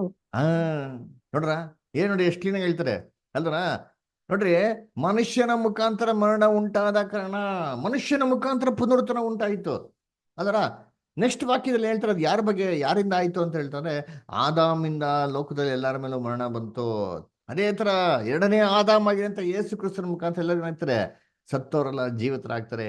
ಆದಾಮ್ನಲ್ಲಿ ಎಲ್ಲರೂ ಸಾಯೋ ಪ್ರಕಾರ ಕ್ರಿಸ್ತನ ಜೀವಂತವಾಗ್ತಾರೆ ಅಂತ ಹೇಳ್ತಾರೆ. ಸರಿ, ಎಲ್ಲರೂ ಒಂದೇ ಸ್ಥಿತಿ ಎದ್ದು ಬರ್ತಾರ? ಎಲ್ಲ ಒಂದೇ ಲೆವೆಲ್ಗೆ ಎದ್ದು ಬರ್ತಾರ? ಆ ವಾಕ್ಯನ ಇನ್ನ ಮುಂದಕ್ಕೆ ಓದಿ ಸರ್. ರಮ್ಯಾ ಸರ್ ಎಲ್ಲಿ ನಿಲ್ಸಿದ್ರು ಅಲ್ಲನ್ನ ಕಂಟಿನ್ಯೂ ಮಾಡಿ. ಆದರೆ ಪ್ರತಿಯೊಬ್ಬನು ತನ್ನ ತನ್ನ ತರಗತಿಯಲ್ಲಿರುವನು. ವೆಯ್ಟ್ ರಮೇಶ್ ಒಂದು ನಿಮಿಷ ವೆಯ್ಟ್ ಮಾಡಿ. ಅದರ ಏನ್ ಹೇಳ್ತಾರೆ? ಆದರೆ ಪ್ರತಿಯೊಬ್ಬನು ತನ್ನ ತನ್ನ ತರಗತಿಯಲ್ಲಿರುವನು. ಏನ್ ತರಗತಿ? ಎಲ್ಲರೂ ಒಂದೇ ಸೇರಿ ಬರಲ್ಲ ರೀ. ಸ್ಕೂಲ್ ಇದೆ ತರಗತಿ, 1ನೇ ತರಗತಿ, 2ನೇ ತರಗತಿ, 3ನೇ ತರಗತಿ, ಅವರೆಲ್ಲ 10 ತರಗತಿಗೆ ಹೋಗ್ತಾರ? ಇಲ್ಲ ರೀ. 10 ತರಗತಿ 1ನೇ ತರಗತಿ ಬರ್ತಾನ? ಇಲ್ಲ ರೀ. ತರಗತಿ ಇದೆ, ಸ್ಟೇಜ್ಗಳಿದೆ. ಪ್ರತಿಯೊಬ್ಬರು ಸತ್ತೋಗಿರೋ ಮನುಷ್ಯರು ಜೀವಂತ ಬರಕ್ಕೇನಿದೆ? ತರಗತಿಗಳಿದೆ. ಪ್ರತಿಯೊಬ್ಬ ಮನುಷ್ಯನು ತನ್ನ ತನ್ನ ತರಗತಿಯಲ್ಲಿ. ಏನ್ ತರಗತಿ ಅದು? ಇವಾಗ ಓದಿ ಕಂಟಿನ್ಯೂ ಮಾಡಿ ರಮ್ಯಾ ಅಷ್ಟ, ಹಂಗೆ ಕಂಟಿನ್ಯೂ ಮಾಡಿ. ತರುವಾಯ ಕ್ರಿಸ್ತನ ಇಲ್ಲ ಪ್ರತ್ಯಕ್ಷತೆಯಲ್ಲಿ ರೈಟ್, ತರಗತಿ ಅಂತ ಹೇಳಿದ್ರಲ್ಲ, ಅಲ್ಲಿಂದ ಕಂಟಿನ್ಯೂ ಮಾಡಿ. ತರಗತಿಯಲ್ಲಿರುವರು. ಕ್ರಿಸ್ತನು ಪ್ರಥಮ ಫಲ. ರೈಟ್. ತರುವಾಯ ಏನಪ್ಪ ತರಗತಿ ಅಂದ್ರೆ? ಮೊದಲನೇದು ಯಾರಪ್ಪ? ಅದೇ ಕ್ರಿಸ್ತನು ಪ್ರಥಮ ಫಲ. ನಾವ್ ಇದು ಕೂಡ ಪಾಠ ನೋಡಿದ್ರಿ. ಕ್ರಿಸ್ತನು ಯಾರಪ್ಪ? ಕ್ರಿಸ್ತನು ಸ್ತ್ರೀ ಸಂತತಿ ಪಾಠ ಎಲ್ಲ ಮರ್ತೋಗ್ಬಿಟ್ರ? ಯೂಟ್ಯೂಬ್ ಅಲ್ಲಿ ನೋಡಿ, ತಿರ್ಗಿ ನೋಡಿದ್ದೀನಿ. ಏನು ಕ್ರಿಸ್ತನು ಪ್ರಥಮ ಫಲ ಅಂದ್ರೆ ಸ್ತ್ರೀಯ ಸಂತತಿ, ಸಭೆನೇ ದೇವ್ರ ಮಾಡೋದು ಫಸ್ಟ್ ಪುನರುತ್ಥಾನದಲ್ಲಿ ಎಪ್ಸೋದು, ಅವರೇ ಪ್ರಥಮ ಫಲ. ನೆಕ್ಸ್ಟ್ ಏನಂತ ಇಷ್ಟ ಮುಂದಕ್ಕೆ ಓದಿ. ತರುವಾಯ ಕ್ರಿಸ್ತನ ಪ್ರತ್ಯಕ್ಷತೆಯಲ್ಲಿ ಆತನವರು ಎದ್ದು ಬರುವರು. ಕ್ರಿಸ್ತನ ಪ್ರತ್ಯಕ್ಷತೆಯಲ್ಲಿ, ಯೇಸು ಕ್ರಿಸ್ತನ ಎಡೆ ಬರೋಕೆಯಲ್ಲಿ ಆತನವರು ಏನ್ರಿ, ಎಲ್ಲಾ ಮನುಷ್ಯರು ಏನ್ ಮಾಡಿದ್ರು? ವಾಪಸ್ಸು ಅವರು ಎದ್ದು ಬರ್ತಾರಂತೆ ನೋಡ್ರ. ಹಂಗಾರೆ ಸಭೆಗೂ ಪುನರುತ್ಥಾನ ಇದೆ, ಸಾಮಾನ್ಯ ಲೋಕ ಜನಗಳಿಗೂ ಏನಿದೆ? ಪುನರುತ್ಥಾನ ಇದೆ ಅಲ್ಲರ. ಇದೇ ವಾಕ್ಯ ಇನ್ನೊಂದ್ ಕಡೆ ಓದ ನೋಡಿರ್ತೀನಿ. 1ನೇ ಥೆಸಲೋನಿಕ 4ನೇ ಅಧ್ಯಾಯ 14ರಿಂದ 16. ಲಕ್ಷ್ಮಿಷ್ಟ ಓದಿ. ನಿನ್ನಲ್ಲಿರುವ ವರವನ್ನು ಅಲಕ್ಷ್ಯ ಮಾಡಬೇಡ. ಸಭೆಯ ಹಿರಿಯವರು ಪ್ರವಾದನೆಯ ಸಿಸ್ಟರ್ ಕರೆಕ್ಟಾಗಿ ಓದ್ಬೇಕು. 1ನೇ ಥೆಸಲೋನಿಕ ಓದ್ಬೇಕು, 4ನೇ ಅಧ್ಯಾಯ 14ರಿಂದ 16. ಸರಿ. ಓಕೆ, ಪ್ರಜ್ವಲ್ ಬದ್ರು ಓದ್ತೀರಾ? ಬ್ರದರ್. ಯೇಸು ಸತ್ತು ಜೀವಿತನಾಗಿ ಎದ್ದನೆಂದು ನಾವು ನಂಬಿದ ಮೇಲೆ, ಅದರಂತೆ ಯೇಸುವಿನಲ್ಲಿದ್ದುಕೊಂಡು ನಿದ್ರೆ ಹೋಗುವವರನ್ನೂ ಸಹ ದೇವರು ಆತನೊಡನೆ ಕರೆದುಕೊಂಡು ಬರುವನೆಂದು ನಂಬಬೇಕಲ್ಲವೇ? ನೋಡ್ರ, ನಿದ್ದೆ ಹೋದವರು ಅಂತ ಹೇಳ್ತಾರೆ ನೋಡ್ತೀನಿ. ಯೇಸುವಿನಲ್ಲಿ ನಿದ್ದೆ ಹೋದವ್ರು ನೋಡಿರ್ತೀನಿ ಹೇಳೋ ವಾಕ್ಯ ಚೆನ್ನಾಗಿ ಬದುಕಳಿ ಅದರ. ಆದ್ರೆ ಇವಾಗ 16ನೇ ವಾಕ್ಯ ಓದಿ ಬರೋದು ಏನ್ ಹೇಳ್ತಾರೆ ನೋಡೋಣ. ಇಲ್ಲಿ ಯೇಸುವಿನಲ್ಲಿ ನಿದ್ರೆ ಹೋದವರು ಅಂತೆ. 16ರಲ್ಲಿ ಓದಿ ನೋಡೋಣ. ಪ್ರಧಾನ ದೂತನ ಶಬ್ದದೊಡನೆಯೂ ದೇವರ ತುತ್ತೂರಿ ಧ್ವನಿಯೊಡನೆಯೂ ಆಕಾಶದಿಂದ ಇಳಿದು ಬರುವನು. ಆಗ ಕ್ರಿಸ್ತನಲ್ಲಿರುವ ಸತ್ತವರು ಮೊದಲು ಎದ್ದು ಬರುವರು. ಕ್ರಿಸ್ತನಲ್ಲಿ ಸತ್ತವರು ಮೊದಲು ಎದ್ದು ಬರ್ತಾರೆ. ಅಲ್ಲಿ ಏನ್ ಮಾಡಿದ್ರು? ಯೇಸುವಲ್ಲಿ ನಿದ್ರೆ ಹೋದವರು. ಇದೇನು ಯೇಸುವಲ್ಲಿ ನಿದ್ರೆ ಹೋದವರು, ಕ್ರಿಸ್ತನ ಸತ್ತವರು? 2 ವ್ಯತ್ಯಾಸ ಇದೆ ರೀ. ಯೇಸುವಿನಲ್ಲಿ ನಿದ್ದೆ ಹೋಗ್ತಾ ಇರೋದು ಇಡೀ ಜಗತ್ತು, ಮನುಕುಲ ಚೆನ್ನಾಗಿ ನಿದ್ದೆ ಮಾಡ್ತಾರೆ. ಆದರೆ ಕ್ರಿಸ್ತನಲ್ಲಿ ಸತ್ತವರು ಅಂದ್ರೆ ಸಭೆ, ಕ್ರಿಸ್ತನ ಮರಣದಲ್ಲಿ ಪಾಲ್ಗಾರಾಗ್ತಾ ಇದ್ದಾರೆ, ಯೇಸು ಕ್ರಿಸ್ತನ ಹೆಜ್ಜೆಯಲ್ಲಿ ನಡೀತಾವ್ರೆ. ಇವ್ರಿಗೂ ಪುನರುತ್ಥಾನ ಇದೆ. ಏನ್ರಿ? ಸಭೆಗೂ ಪುನರುತ್ಥಾನ ಇದೆ. ಸಾಮಾನ್ಯ ಲೋಕ ಜನಗಳು ಕ್ರಿಸ್ತನಲ್ಲಿ ನಿದ್ದೆ ಮಾಡಿ ಕಾಯ್ತಾ ಇದ್ದಾರೆ ಯೇಸು ಕ್ರಿಸ್ತ ನಡಬರ್ಕೆ ಅವ್ರಿಗೂ ಕೂಡ ಪುನರುತ್ಥಾನ ಇದೆ. ಅದಕ್ಕೆ ಹೇಳಿದ್ದು 2 ರಕ್ಷಣೆಗಳು. ಆದ್ರೆ ಹಂಗಾರೆ ಸಭೆಗೆ ಯಾವ ತರ ರಕ್ಷಣೆ ಕೊಡ್ತಾರೆ, ಸಭೆಗೆ ಯಾವ ತರ ಮಹಿಮೆ ಕೊಡ್ತಾರೆ, ಯಾವ ಆಧಾರದ ಮೇಲೆ ಕೊಡ್ತಾರೆ ಅಂತ ನೋಡಿದ್ರೆ ನಮ್ಗೆ ಚೆನ್ನಾಗಿ ಗೊತ್ತು. ಬೈಬಲ್ ಏನ್ ಹೇಳ್ತಾರೆ? ಯಾರು ಇವಾಗ ಯೇಸು ಕ್ರಿಸ್ತನ ನಾಮದಲ್ಲಿ ನಂಬಿಕೆ ಇಡ್ತಾರೋ, ವಿಶ್ವಾಸ ಇಡ್ತಾರೋ, ಅವ್ರ ಪಾಪ ಎಲ್ಲ ಏನಾಗ್ತಾರಂತೆ? ಏನಾಗ್ತಾರೆ ಪಾಪ ಎಲ್ಲ? ಪಾಪ ಎಲ್ಲ ಏನಾಗ್ತಾರೆ ಹೇಳ್ರಿ? ಕ್ಷಮಿಸಲ್ಪಡು. ಶಂಸಲ್ಪಡ್ತಾರೆ. Very good. ಅದರ ಶಂಸಲ್ಪಡ್ತಾರೆ. ಅದರ ಅಂದ್ರೆ ಪಾಪ ಶಮಿಸ್ಬಿಟ್ರೆ ಅವನೇನಾಗ್ಬಿಡ್ದು? ಸಾಯ್ಬಾರ್ದು. ಯಾಕಂದ್ರೆ ಪಾಪ ಕೊಡೋಂಥ ಸಂಬಳ ಏನ್ರಿ? ಮರಣ. ನೋಡ್ರ, ಅಂದ್ರೆ ಸಾಯ್ಲೇಬೇಡ್ದಲ್ವಾ? ಪಾಪನೇ ಶಮಿಸ್ಬಿಟ್ರು ಅಂದ್ರೆ ನಿಂಗೆ ಸಾವೇ ಇಲ್ಲ ಅಂತ ಅರ್ಥ. ಮತ್ತೆ ಅವ್ನು ಸಾಯ್ಬಾರ್ದು. ಕ್ರೈಸ್ತರು ಒಬ್ರು ಸಾಯ್ಬಾರ್ದು, ಆದರೂ ಸಾಯ್ತಾರೆ. ಯಾಕೆ ಗೊತ್ತಾ? ಯಾಕೆ ಗೊತ್ತಾ ಸಾಯ್ತಾರದು? ಇವರು ಯಾರಲ್ಲಿ ಸಾಯ್ತಾ ಇದಾರೆ ಅಂತಂದ್ರೆ, ತನ್ನ ಸ್ವಂತ ಪಾಪಕ್ಕಾಗಿ ಸಾಯ್ತಾ ಇಲ್ಲ, ಪಾಪಕ್ಕೋಸ್ಕರ ಸಾಯ್ತಾ ಇರೋದು. ಅದರ ತ್ಯಾಗ ಮಾಡಿ, ತನ್ನ ಪ್ರಾಣ ತ್ಯಾಗ ಮಾಡಿ ಏನ್ ಮಾಡ್ತಾರೆ ಇವರು ಸಾಯ್ತಾ ಇರೋದು. ನೋಡಿ, ಓದೋಣ. ಎಲ್ಲಿಪ್ಪ ಕೊಟ್ಟಿದೆ ಅಂತಂದ್ರೆ ಕೊಲೋಸಿಯರ್ 3ನೇ ಅಧ್ಯಾಯ 1-3. ಜೋಸಫ್ ಬದರ್ ಓದ್ತೀರಾ? ಕೊಲೋಸಿಯನ್ಸ್ 3rd chapter 1-3. ಬ್ರದರ್. ಆದ ಕಾರಣ ನೀವು ಕ್ರಿಸ್ತನೊಂದಿಗೆ ಎಬ್ಬಿಸಲ್ಪಟ್ಟಿರೋದ್ರಿಂದ ಮೇಲಿರುವವುಗಳನ್ನು ಹುಡುಕಿರಿ. ಅಲ್ಲಿ ಕ್ರಿಸ್ತನು ದೇವರ ಬಲಗಡೆಯಲ್ಲಿ ಆಸನಾರೂಢನಾಗಿದ್ದಾನೆ. ಮೇಲಿರುವಂತವುಗಳ ಮೇಲೆ ಮನಸ್ಸಿಡಿರಿ, ಭೂ ಸಂಬಂಧವಾದವುಗಳ ಮೇಲೆ ಇಡಬೇಡಿರಿ. ಯಾಕೆಂದರೆ ನೀವು ಸತ್ತಿರಲ್ಲ, ನಿಮ್ಮ ಜೀವವು ಕ್ರಿಸ್ತನೊಂದಿಗೆ ದೇವರಲ್ಲಿ ಮೊರೆ ಇಟ್ಟದ್ದಾಗಿ ಮರೆಯಾಗಿದೆ, ಮುಚ್ಚಿಬಿಟ್ಟಿದ್ದಾರೆ. ನಾವು ಸತ್ತೋಗ್ಬಿಟ್ಟಿದ್ರಿ ಲೋಕದ ಪಾಲ್ಗೆ. ಇದು ಕ್ರೈಸ್ತವರು ಲೋಕದ ಪಾಲ್ಗೆ ಸತ್ತೋಗಿ ಕ್ರಿಸ್ತನ್ ಏನ್ ಮಾಡ್ತಾ ಇದ್ರು? ಇವರು ಜೀವಂತವಾಗಿ ಇರ್ತಾ ಇರೋದು ಅಲ್ದ್ರ. ಅದರಿಂದ ಇವರು ಪಾಪಗಳು ಶಂಸಲ್ಪಟ್ಟಿದೆ. ಇದು ಸಭೆ ಅಲ್ರ. ನೀವು ಮೇಲಿರೋದುಗಳನ್ನ ನೀವೇನ್ ಮಾಡಿ ಚಿಂತೆ ಮಾಡಿ ಯೋಚನೆ ಮಾಡಿ ಅದ್ರ ಮೇಲೆ ನೀವು ಮನ್ಸಿಡಿ ಅಂತ ಅಂದ್ಬಿಟ್ಟು ಇಡೀ ಲೋಕ ಜಗತ್ ಕೇಳಕತ್ತದ? ಇವಾಗಿರೋಂಥ ಪ್ರಧಾನಮಂತ್ರಿಗಳಿಗೆ, ಮುಖ್ಯಮಂತ್ರಿಗಳಿಗೆ ಈ ವಾಕ್ಯ ಅನ್ವಯಿಸ್ತದ? ಇಲ್ಲ ರೀ. ಇದು ಯಾರಿಗೆ ಅನ್ವಯಿಸೋದು? ನಮಗೆ ಅನ್ವಯಿಸೋದು. ಕ್ರಿಸ್ತ ನಂಬಿದೀವಿ ನಾವು. ಕ್ರಿಸ್ತನ ಹೆಜ್ಜೆಯಲ್ಲಿ ನಡೀತಾ ಇದ್ದೀರಿ, ನಿಂಬಲಿಸ್ತಾ ಇದ್ದೀರಿ. ಆ ಥರ ಮರಣದಲ್ಲಿ ನಾವು ಪಟ್ಟಿದ್ದೀರಿ. ಇದು ನಮಗೆ ಮಾತ್ರ ಏನಾಗದ್ರಿ ಅನ್ವಯಿಸೋದು ಅಲ್ವರ. ಅದಕ್ಕೆ ಮೇಲಿರಂಥದ್ಗಳನ್ನ ನಾವು ಮನ್ಸಿಡಿರಿ, ಯಾಕಂದ್ರೆ ನೀವು ಸತ್ತಿರಲ್ಲ ಅಂತ ಹೇಳ್ತಾರೆ. ನೋಡ್ರ, ಇದು ಕ್ರಿಸ್ತನಲ್ಲಿ ಸತ್ತಿರಂತ ಕ್ರೈಸ್ತವರು. ಇವ್ರಿಗೇನೇನ್ ಮಾಡೋದು? ಕ್ರಿಸ್ತನಲ್ಲಿ ಸತ್ತವ್ರನ್ನ ಮೊದಲು ಪುನರುತ್ಥಾನ ಮಾಡ್ತಾರೆ, ಮೊದಲು ಎಬ್ಬಿಸ್ತಾರೆ ಅಂತಾನೆ 1ನೇ ಥೆಸಲೋನಿಕ 4:16 ಹೇಳೋದು. 4:16 ಅರ್ಥ ಆಯ್ತಾ? ಸರಿ, ಯಾವ ತರ ಎಬ್ಬಿಸ್ತಾರೆ ಸಭೆನ? ಸಮಾಧಿಯಿಂದ ಅಲ್ವರ, ಪಾತಾಳ ಲೋಕದಿಂದ ಅಲ್ವರ. ಏನ್ರಿ ಹೆಂಗ್ ಎಬ್ಬಿಸ್ತಾರೆ? ಯಾವ ತರ ಎಬ್ಬಿಸ್ತಾರೆ? ಸಮಾಧಿಯಿಂದ. ಯೇಸು ಕ್ರಿಸ್ತನ ಎಬ್ಬಿಸೋರು ಗೊತ್ತಾ? ಇದೇ ತರ ನಮ್ಮನ್ನ ಎಬ್ಬಿಸೋದು. ಯಾವ ತರ ದೇಹ? ಆತ್ಮಿಕ ದೇಹ. ಯೇಸು ಕ್ರಿಸ್ತ ಏನ್ರಿ ಶರೀರದಲ್ಲಿ ಸತ್ತಿದ್ದು, ಪುನರುತ್ಥಾನಕ್ಕೆ ಆತ್ಮಿಕ ಶರೀರ. ಎಂತ ಆತ್ಮಿಕ ಶರೀರ? ಮಹಿಮೆ ಶರೀರ ಅಲ್ವರ. ಏನ್ರಿ ಯಾವಾಗ ಬೇಕಾದ್ರೂ ಹೋಗ್ಬೋದಿತ್ತು ಯೇಸು ಕ್ರಿಸ್ತು, ಯಾವಾಗ ಬೇಕಾದ್ರೂ ಬರ್ಬೋದಾಗಿತ್ತು. ರೂಮ್ ಎಲ್ಲ ಲಾಕ್ ಆಗಿದ್ದು. ಸರಿ, ಸಡನ್ ಆಗಿ ಯೇಸು ಕ್ರಿಸ್ತು ಬಂದು ಏನಾದ್ರು ನಿಂತ್ಕೊಂಡಿರೋರು ದೇವದೂತರ ತರ ಆತ್ಮಿಕ ಶರೀರದಲ್ಲೇ ಸಭೆನ ಏನ್ ಮಾಡೋದು? ದೇವರು ಎಬ್ಬಿಸೋದು. ಎಲ್ಲಿ ಕೊಟ್ಟಿದ್ದಾರೆ?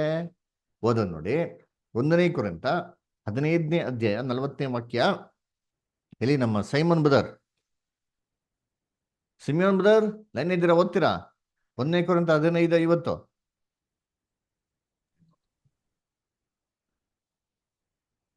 Simon brother. Okay, Shweta sister ಓದ್ಬೋದಾ?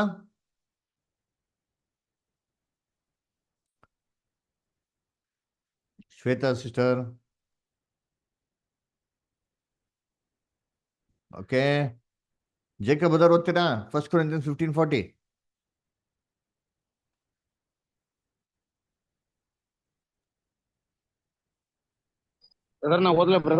ಓದ್ರಿ.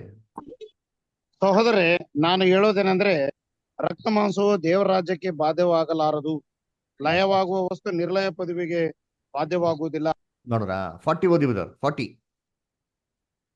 ಬ್ರದರ್.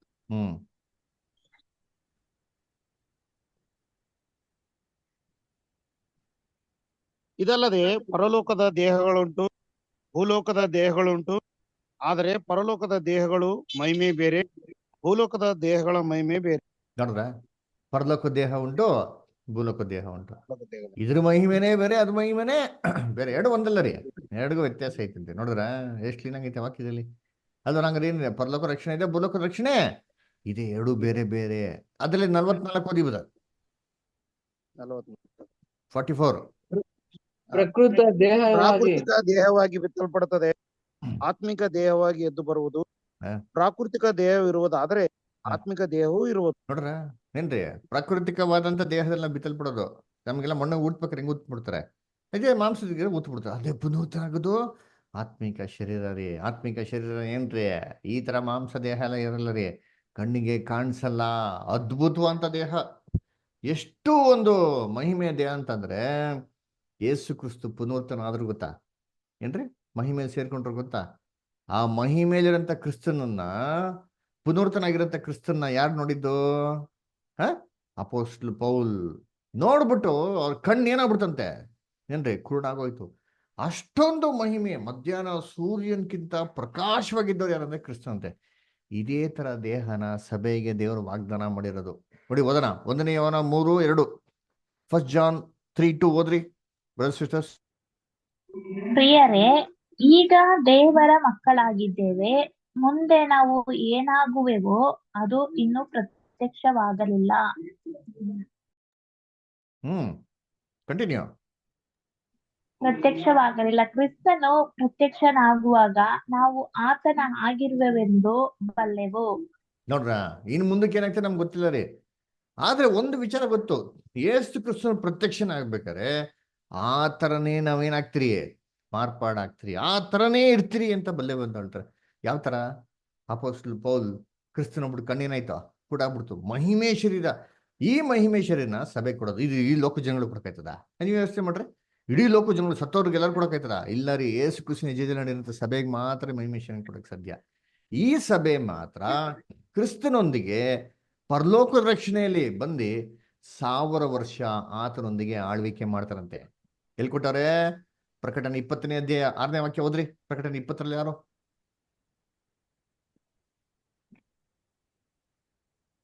ಪ್ರಥಮ ಸೇರಿದವನು ಧನ್ಯನು, ಪರಿಶುದ್ಧನೂ ಆಗಿದ್ದಾನೆ.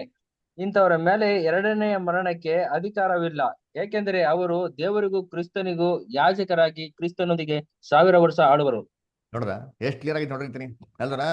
ಇಂಥವ್ರ ಮೇಲೆ ಎರಡನೇ ಮಾಡೋ ಅಧಿಕಾರ ಇಲ್ಲ. ಇವಾಗ ಕ್ರಿಸ್ತನೊಂದಿಗೆ 1000 ವರ್ಷ ಆಳ್ವಿಕೆ ಮಾಡ್ತಾರೆ. ಇದ್ಯಾರು? ಸಭೆ. ಇಡೀ ಲೋಕ ಜನಗಳು ಎಲ್ಲರಿಗೂ ಪರಲೋಕನಾಗಿ ಸಭೆ ತರ ಆಳ್ವಿಕೆ ಮಾಡಕ್ಕಾಯ್ತದ? ಇಲ್ಲ ರೀ.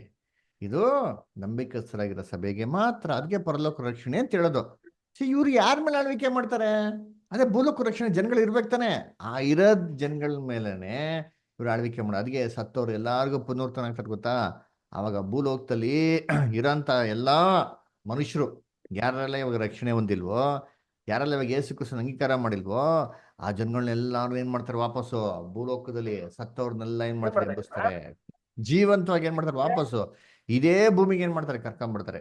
ಅದರ ಎಲ್ಲರೂ ಏನ್ ತಿಳ್ಕೊಂಬಿಟ್ಟಾರೆ ಅಂತಂದ್ರೆ, ಮನುಷ್ಯ ಸತ್ತೋಗಿದ ತಕ್ಷಣ ಅವ್ನು ಏನ್ ಮಾಡ್ತಾರೆ, ನ್ಯಾಯ ತೀರ್ಪು ಮಾಡ್ತಾರೆ, ಪುಸ್ತಕ ತೆಗಿತಾರೆ, ಪರಲೋಕಕ್ಕೆ ಹೋಗಿದ ತಕ್ಷಣ ಅವ್ನು ನರಕಕ್ಕೆ ಹಾಕ್ತಾರೆ, ಕೆಟ್ಟದ್ದೆಲ್ಲ ಮಾಡಿದ್ರೆ, ಪಾಪಗಳನ್ನ ಮಾಡಿದ್ರೆ ಅಂತ ಅಂದ್ಬಿಟ್ಟು ನಂಬ್ತಾರೆ. ಒಳ್ಳೆ ಕೆಲಸಗಳು ಮಾಡಿದ್ರೆ ಅವ್ನಿಗೇನ್ರಿ, ಅವನಿಗೆ ಪರಲೋಕ ಹೋಗ್ತಾರೆ. ಈ ತರ ನರ್ಕ ಪರಲೋಕ ಅಂತ ಅಂದ್ಬಿಟ್ಟು ಎಲ್ಲಾರು ಮೈಂಡಲ್ಲಿ ಏನಾಗ್ಬಿಟ್ಟಿದೆ, ಕೂತ್ಬಿಟ್ಟಿದೆ. ಅದರ ಇದ್ರ ಬಗ್ಗೆ ನೆಕ್ಸ್ಟ್ ವೀಕ್ ಇಂಪಾರ್ಟೆಂಟ್ ಕ್ಲಾಸ್ ಇರ್ತಾರೆ, ದಯವಿಟ್ಟು ಯಾರು ಮಿಸ್ ಮಾಡ್ಕೊಬಿಡಿ. ಅದರ ಈ ಒಂದು ಮನುಷ್ಯ ಸತ್ತ ಮೇಲೆ ಎಲ್ಲೋಗ್ತಾನೆ, ಏನಾಗ್ತಾನೆ ಅಂತ ಅಂದ್ಬಿಟ್ಟು ನೆಕ್ಸ್ಟ್ ವೀಕ್ ಕ್ಲಾಸ್ ಇರ್ತಾರೆ. ವೆರಿ ವೆರಿ ಇಂಪಾರ್ಟೆಂಟ್ ಕ್ಲಾಸು, ದಯವಿಟ್ಟು ಯಾರು ಮಿಸ್ ಮಾಡ್ಕೊಳಕ್ ಹೋಗ್ಬಿಡಿ, ರೆಗ್ಯುಲರ್ಗೆ ಅಟೆಂಡ್ ಆಗಿ, ಓಕೆನಾ? ಸರಿ, ಎಲ್ಲರಿಗೂ ಇರೋದು ಭಾವನೆ ಇದೆ ಅಲ್ವರ? ನ್ಯಾಯ ತೀರ್ಪಂದ್ರೆ ನ್ಯಾಯ ತೀರ್ಪಂದು ಏನು ಅಂತ ನಾವು ಬಹು ಸ್ಪಷ್ಟವಾಗಿ ಸತ್ಯವೇದದಲ್ಲಿ ಓದೋಣ. ಆದ್ರೆ ಸತ್ಯವೇದದಲ್ಲಿ ಏನಪ್ಪ ಹೇಳ್ತಾರೆ ಅಂತಂದ್ರೆ, ನಾವೆಲ್ಲರೂ ತಿಳ್ಕೊಂಡಂಗೆ ನ್ಯಾಯ ತೀರ್ಪನ್ನ ಯೇಸು ಕ್ರಿಸ್ತು ಒಂದೇ ದಿನದಲ್ಲಿ ಮಾಡಿ ಮುಗಿಸ್ಬಿಡಲ್ಲ ರೀ. ಅಲ್ಲರ ಎಲ್ಲ ತಿಳ್ಕೊಂಡ್ರೆ ಒಂದೇ ದಿನದಲ್ಲಿ ಯೇಸು ಕ್ರಿಸ್ತು ಮಾಡ್ಬಿಡ್ತಾರೆ ಅಂತ. ಅಲ್ಲರ ಯೇಸು ಕ್ರಿಸ್ತನ್ಗೆ ಒಂದಿನ ಅಂದ್ರೆ ಎಷ್ಟು ವರ್ಷ ಹೇಳ್ರಿ? ಯಾರು ಹೇಳ್ತೀರಾ? 1000 years. 1000 ವರ್ಷ. Very good. ಅದರ ಯೇಸು ಕ್ರಿಸ್ತ ಒಂದಿನ ಅಂದ್ರೆ 1000 ವರ್ಷ. ಹಂಗಾದ್ರೆ ಕ್ರಿಸ್ತನು 1000 ವರ್ಷ ಏನ್ ಮಾಡೋದು, ಎಲ್ಲರಿಗೂ ತೀರ್ಪು ಮಾಡೋದು. ಹಂಗಾರೆ 1000 ವರ್ಷದಲ್ಲಿ ತೀರ್ಪು ಮಾಡ್ತಾರೆ, 1000 ವರ್ಷದಲ್ಲಿ ಆಳ್ವಿಕೆ ಮಾಡ್ತಾರೆ, ಮತ್ತೆ ಇನ್ನೇನಪ್ಪ ಮಾಡ್ತಾರೆ 1000 ವರ್ಷದಲ್ಲಿ ಅಂತ ನೋಡ್ಬೇಕಾದ್ರೆ ನಾವು ಬೈಬಲಲ್ಲಿ. ಅದರ ಇನ್ನೇನ್ ಮಾಡ್ತಾರೆ ಅಂತಂದ್ರೆ, ವಾಕ್ಯ ಓದ ನೋಡಿದ್ದೀನಿ. ಪ್ರಕಟಣೆ 20ನೇ ಅಧ್ಯಾಯ 1ರಿಂದ 3. ಪ್ರಕಟಣೆ 20ನೇ ಅಧ್ಯಾಯ 1ರಿಂದ 3. ಆಗ ಒಬ್ಬ ದೂತನು ತಡವಿಲ್ಲದ ತಗ್ಗಿನ ಬೀಗದ ಜೇಕಬ್ ಬೈಬಲ್ ಅಲ್ಲಿ ಓದ್ತೀರಾ? ಇದು ಸ್ವಲ್ಪ ಏನಾಗಿದೆ ಅಂದ್ರೆ, ಈ ಆನ್ಲೈನ್ ಬೈಬಲ್ ಸ್ವಲ್ಪ Okay, okay. ವಾಕ್ಯಗಳು, ಸ್ವಲ್ಪ ಪದಗಳು ಚೇಂಜ್ ಆಗಿದೆ. ದಯವಿಟ್ಟು ಬೈಬಲ್ ತೆಗೆದೋದಿ, ಓದೋಣ ಬ್ರದರ್. ಹೌದ್ರಿ. ಆಗ ಒಬ್ಬ ದೇವದೂತನು ಅಧೋಲೋಕದ ಬೀಗದ ಕೈಯನ್ನು, ದೊಡ್ಡ ಸರಪಣಿಯನ್ನು ಕೈಯಲ್ಲಿ ಹಿಡಿದುಕೊಂಡು ಪರಲೋಕದಿಂದ ಇಳಿದು ಬರುವುದನ್ನು ಕಂಡೆನು. ಅವನು ಪಿಶಾಚನು ಸೈತಾನನು ಆಗಿರುವ ಪುರಾತನ ಸರ್ಪ ಎಂಬ ಘಟಸರ್ಪವನ್ನು ಹಿಡಿದು 1000 ವರ್ಷ ಬಂಧನದಲ್ಲಿಟ್ಟನು.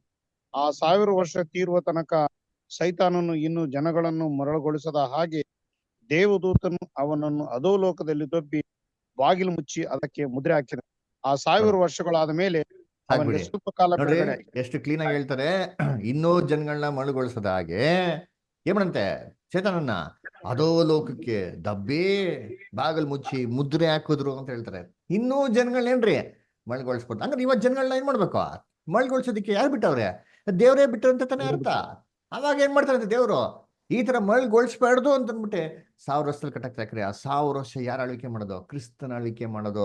ಜನಗಳನ್ನೆಲ್ಲ ಯಾವ ತರ ವಂಚಿಸ್ತಾ ಇದನೋ ಈ ತರ ವಂಚಿಸ್ಬಾರ್ದು. ಆ ಜನಗಳೆಲ್ಲ ಭೂಲೋಕ ರಕ್ಷಣೆಗೆ ಬರ್ಲಿ ಅಂತ ಅಂದ್ಬಿಟ್ಟೆ ದೇವ್ರ ಏನ್ ಮಾಡ್ತಾರೆ ಅಂತಂದ್ರೆ ಅವ್ರನ್ನ ಕಟ್ಟಾಕ್ತಾರಂತೆ 1000 ವರ್ಷ ಅಲ್ವರ. ಅದಕ್ಕೆ ಏನ್ರಿ ಎಷ್ಟೋ ಜನ ಪ್ರಶ್ನೆ ಕೇಳ್ತಾರೆ, ಬ್ರದರ್ ಹಂಗೇನ್ ಬ್ರದರ್ ನೀವು ಹೇಳ್ತೀರಾ 1000 ವರ್ಷದಲ್ಲಿ ಎಲ್ಲ ಜನಗಳು ಕೇಳ್ಬಿಡ್ತಾರೆ ಅಂತಂದ್ರೆ ಹೆಂಗ್ ಬ್ರದರ್ ಕೇಳ್ಬಿಡ್ತಾರೆ? ಇವಾಗೇ ಕೇಳ್ತಾ ಇಲ್ಲ. ಇವಾಗ ನಾವು ಎಷ್ಟು ಜನ ಕೇಳ್ತಾ ಇದ್ವಿ ಸುವಾರ್ತೆನ. ಎಷ್ಟೋ ಜನ ಏನ್ ಮಾಡ್ತಾರೆ? ಯೇಸು ಕ್ರಿಸ್ತನ ಅಂಗೀಕಾರ ಮಾಡ್ತಾ ಇಲ್ಲ. ಅವರೇ ರಕ್ಷಣೆ ಹೊಂದಿಲ್ಲ, ಇವಾಗೇ ರಕ್ಷಣೆ ಹೊಂದಿಲ್ಲ. 1000 ವರ್ಷದಲ್ಲಿ ಹೆಂಗಪ್ಪ ರಕ್ಷಣೆ ಹೊಂತಾರೆ ಅಂತ ಎಲ್ಲಾರು ಪ್ರಶ್ನೆ. ಕರೆಕ್ಟಾ? ಸರಿ, ಸತ್ಯವೇದ ಏನ್ ಹೇಳ್ತಾರೆ ಇವಾಗ ಏನಕ್ಕೆ ಕೇಳ್ತಲ್ಲ ಅಂತ? ಕಾರಣ ಇರ್ಬೇಕಲ್ವಾ? ಏನ್ ಕಾರಣ? ಓದಿ 2 ಕೊರಿಂಥ 4:4 ಓದಿ. ಏನಕ್ಕೆ ಇವಾಗ ಜನಗಳು ಯೇಸು ಕ್ರಿಸ್ತನ ಅಂಗೀಕಾರ ಮಾಡ್ತಾ ಇಲ್ಲ? ಈ ಲೋಕದ ಅಧಿಪತಿಯು ಸೈತಾನನು ನಂಬದವರ ಮನಸ್ಸುಗಳನ್ನು ಕುರುಡುಗೊಳಿಸಿದ್ದಾನೆ. ಕ್ರಿಸ್ತನ ಮಹಿಮೆಯ ವಿಷಯವಾದ ಸುವಾರ್ತೆಯ ಬೆಳಕನ್ನು ಅಂದರೆ ಸತ್ಯವನ್ನು ಅವರು ಕಾಣಲಾರರು. ಕ್ರಿಸ್ತನೊಬ್ಬನೇ ದೇವರಿಗೆ ಪ್ರತಿರೂಪವಾಗಿದ್ದಾನೆ. ಅಲ್ವರಾ? ಇದನ್ನ ಯಾರು ಬೈಬಲ್ ಓದಿ ಇನ್ನೊಂದ್ಸತಿ ಸ್ವಲ್ಪ ದಯವಿಟ್ಟು. ಇವರಲ್ಲಿ ದೇವರ ಪ್ರತಿರೂಪವಾಗಿರುವ ಕ್ರಿಸ್ತನ ಪ್ರಭಾವವನ್ನು ತೋರಿಸುವ ಸುವಾರ್ತೆಯ ಪ್ರಕಾಶವು ಉದಯವಾಗಬಾರದೆಂದು ಈ ಪ್ರಪಂಚದ ದೇವರು ನಂಬಿಕೆ ಇಲ್ಲದವರ ಮನಸ್ಸನ್ನು ಮಂಕು ಮಾಡಿದನು. ನೋಡ್ರ ಏನ್ರಿ? ಏನ ಕ್ರಿಸ್ತನ ಮಹಿಮೆಯ ಪ್ರಕಾಶವು ಏನಾಗ್ಬಿಡ್ದು? ಕಣ್ಣಿಗೆ ಕಾಣಬಾರ್ದಂತ ರೀತಿಯಲ್ಲಿ ಏನ್ ಮಾಡೋದಂತೆ? ಇವ್ರ ಕಣ್ಗಳನ್ನ ಮಂಕ್ ಮಾಡೋದಂತೆ. ಯಾರಪ್ಪ ಮಂಕ್ ಮಾಡಿರೋದು? ಈ ಪ್ರಪಂಚದ ದೇವರು ಅದರ ಏನ್ರಿ? ಈ ಪ್ರಪಂಚ ದೇವರು ಎಲ್ಲಾರ ಕಣ್ಗಳನ್ನ ಏನ್ ಮಾಡೋದು? ಕುರುಡು ಮಾಡೋರಂತೆ. ಏನಕ್ಕೆ ಕುರುಡು ಮಾಡಿರೋದು? ಇದು ಗಾಡ್ಸ್ ಪ್ಲಾನ್ ರೀ. ದೇವ್ರಿಗೆ ಗೊತ್ತಿಲ್ವಾ ಕುರುಡು ಮಾಡಿರೋದು? ಇವನ್ನ ಪ್ರಪಂಚ ದೇವ್ರು ಅಂತ ದೇವ್ರು ಬರೀ ಕರೀತಾರಂತ. ಅಲ್ಲೇ ಇವನು ಸಾಯ್ಸಕತ್ತಾನೆ, ನಾಶ ಮಾಡಕತ್ತಾನೆ. ಯಾಕೆ ಬಿಟ್ಟಾರ ದೇವರು? ಹಾಗಾದ್ರೆ ಪ್ಲಾನ್ ಇರ್ಬೇಕಲ್ವಾ? ಆ ಪ್ಲಾನ್ ಬಗ್ಗೆನೇ ನಾವು ಸ್ಟಡೀಸ್ ಅಲ್ಲಿ ತಗೊಂತಾರದ್ರಿ. ಅಲ್ವರ ಏನ್ ಹೇಳ್ತಾರೆ? ಈ ಪ್ರಪಂಚದ ದೇವರು ನಂಬಿಕೆ ಮನ್ಸನ್ನ ಏನ್ ಮಾಡಂತೆ? ಕುರುಡು ಮಾಡಿದನಂತೆ. ದೇವರೇ ಬಿಟ್ಟವ್ರೆ, ಮಾಡು ಪರವಾಗಿಲ್ಲ ಅಂತ. ಯಾಕೆ ಗೊತ್ತಾ? ಇದನ್ನೆಲ್ಲಾ ಮೀರಿ ಜಯಿಸಿ ಬಂದವನ್ಗೆ ಪರಲೋಕ ರಕ್ಷಣೆ. ಇಲ್ಲ ಅಂದ್ರೆ ಎಂತ ರಕ್ಷಣೆ? ಭೂಲೋಕ ರಕ್ಷಣೆ ಅಂತ ದೇವ್ರು ಮಾಡಿದಾರೆ ಅವನ್ಗೆ. ನೋಡಿ ವಾಕ್ಯ ಎಲ್ಲಿದೆ ಈ ತರ ಏನಕ್ಕೆ ನಡೀತದೆ? ದೇವ್ರ ವಾಕ್ಯ ಇದೆ ನೋಡ್ತೀನಿ. ಇಲ್ಲಿ ರೋಮಪುರದಲ್ಲಿ 11ನೇ ಅಧ್ಯಾಯ 31-32. Romans 11 chapter verse 30 and 32. ಇಲ್ಲಿ ಪ್ರಜ್ವಲ್ ಬ್ರದರ್ ಓದ್ತೀರಾ? ಆಗ್ತದಾ? ಹೌದು, ಒಂದ್ ಸೆಕೆಂಡ್. ಓದೋಣ brother.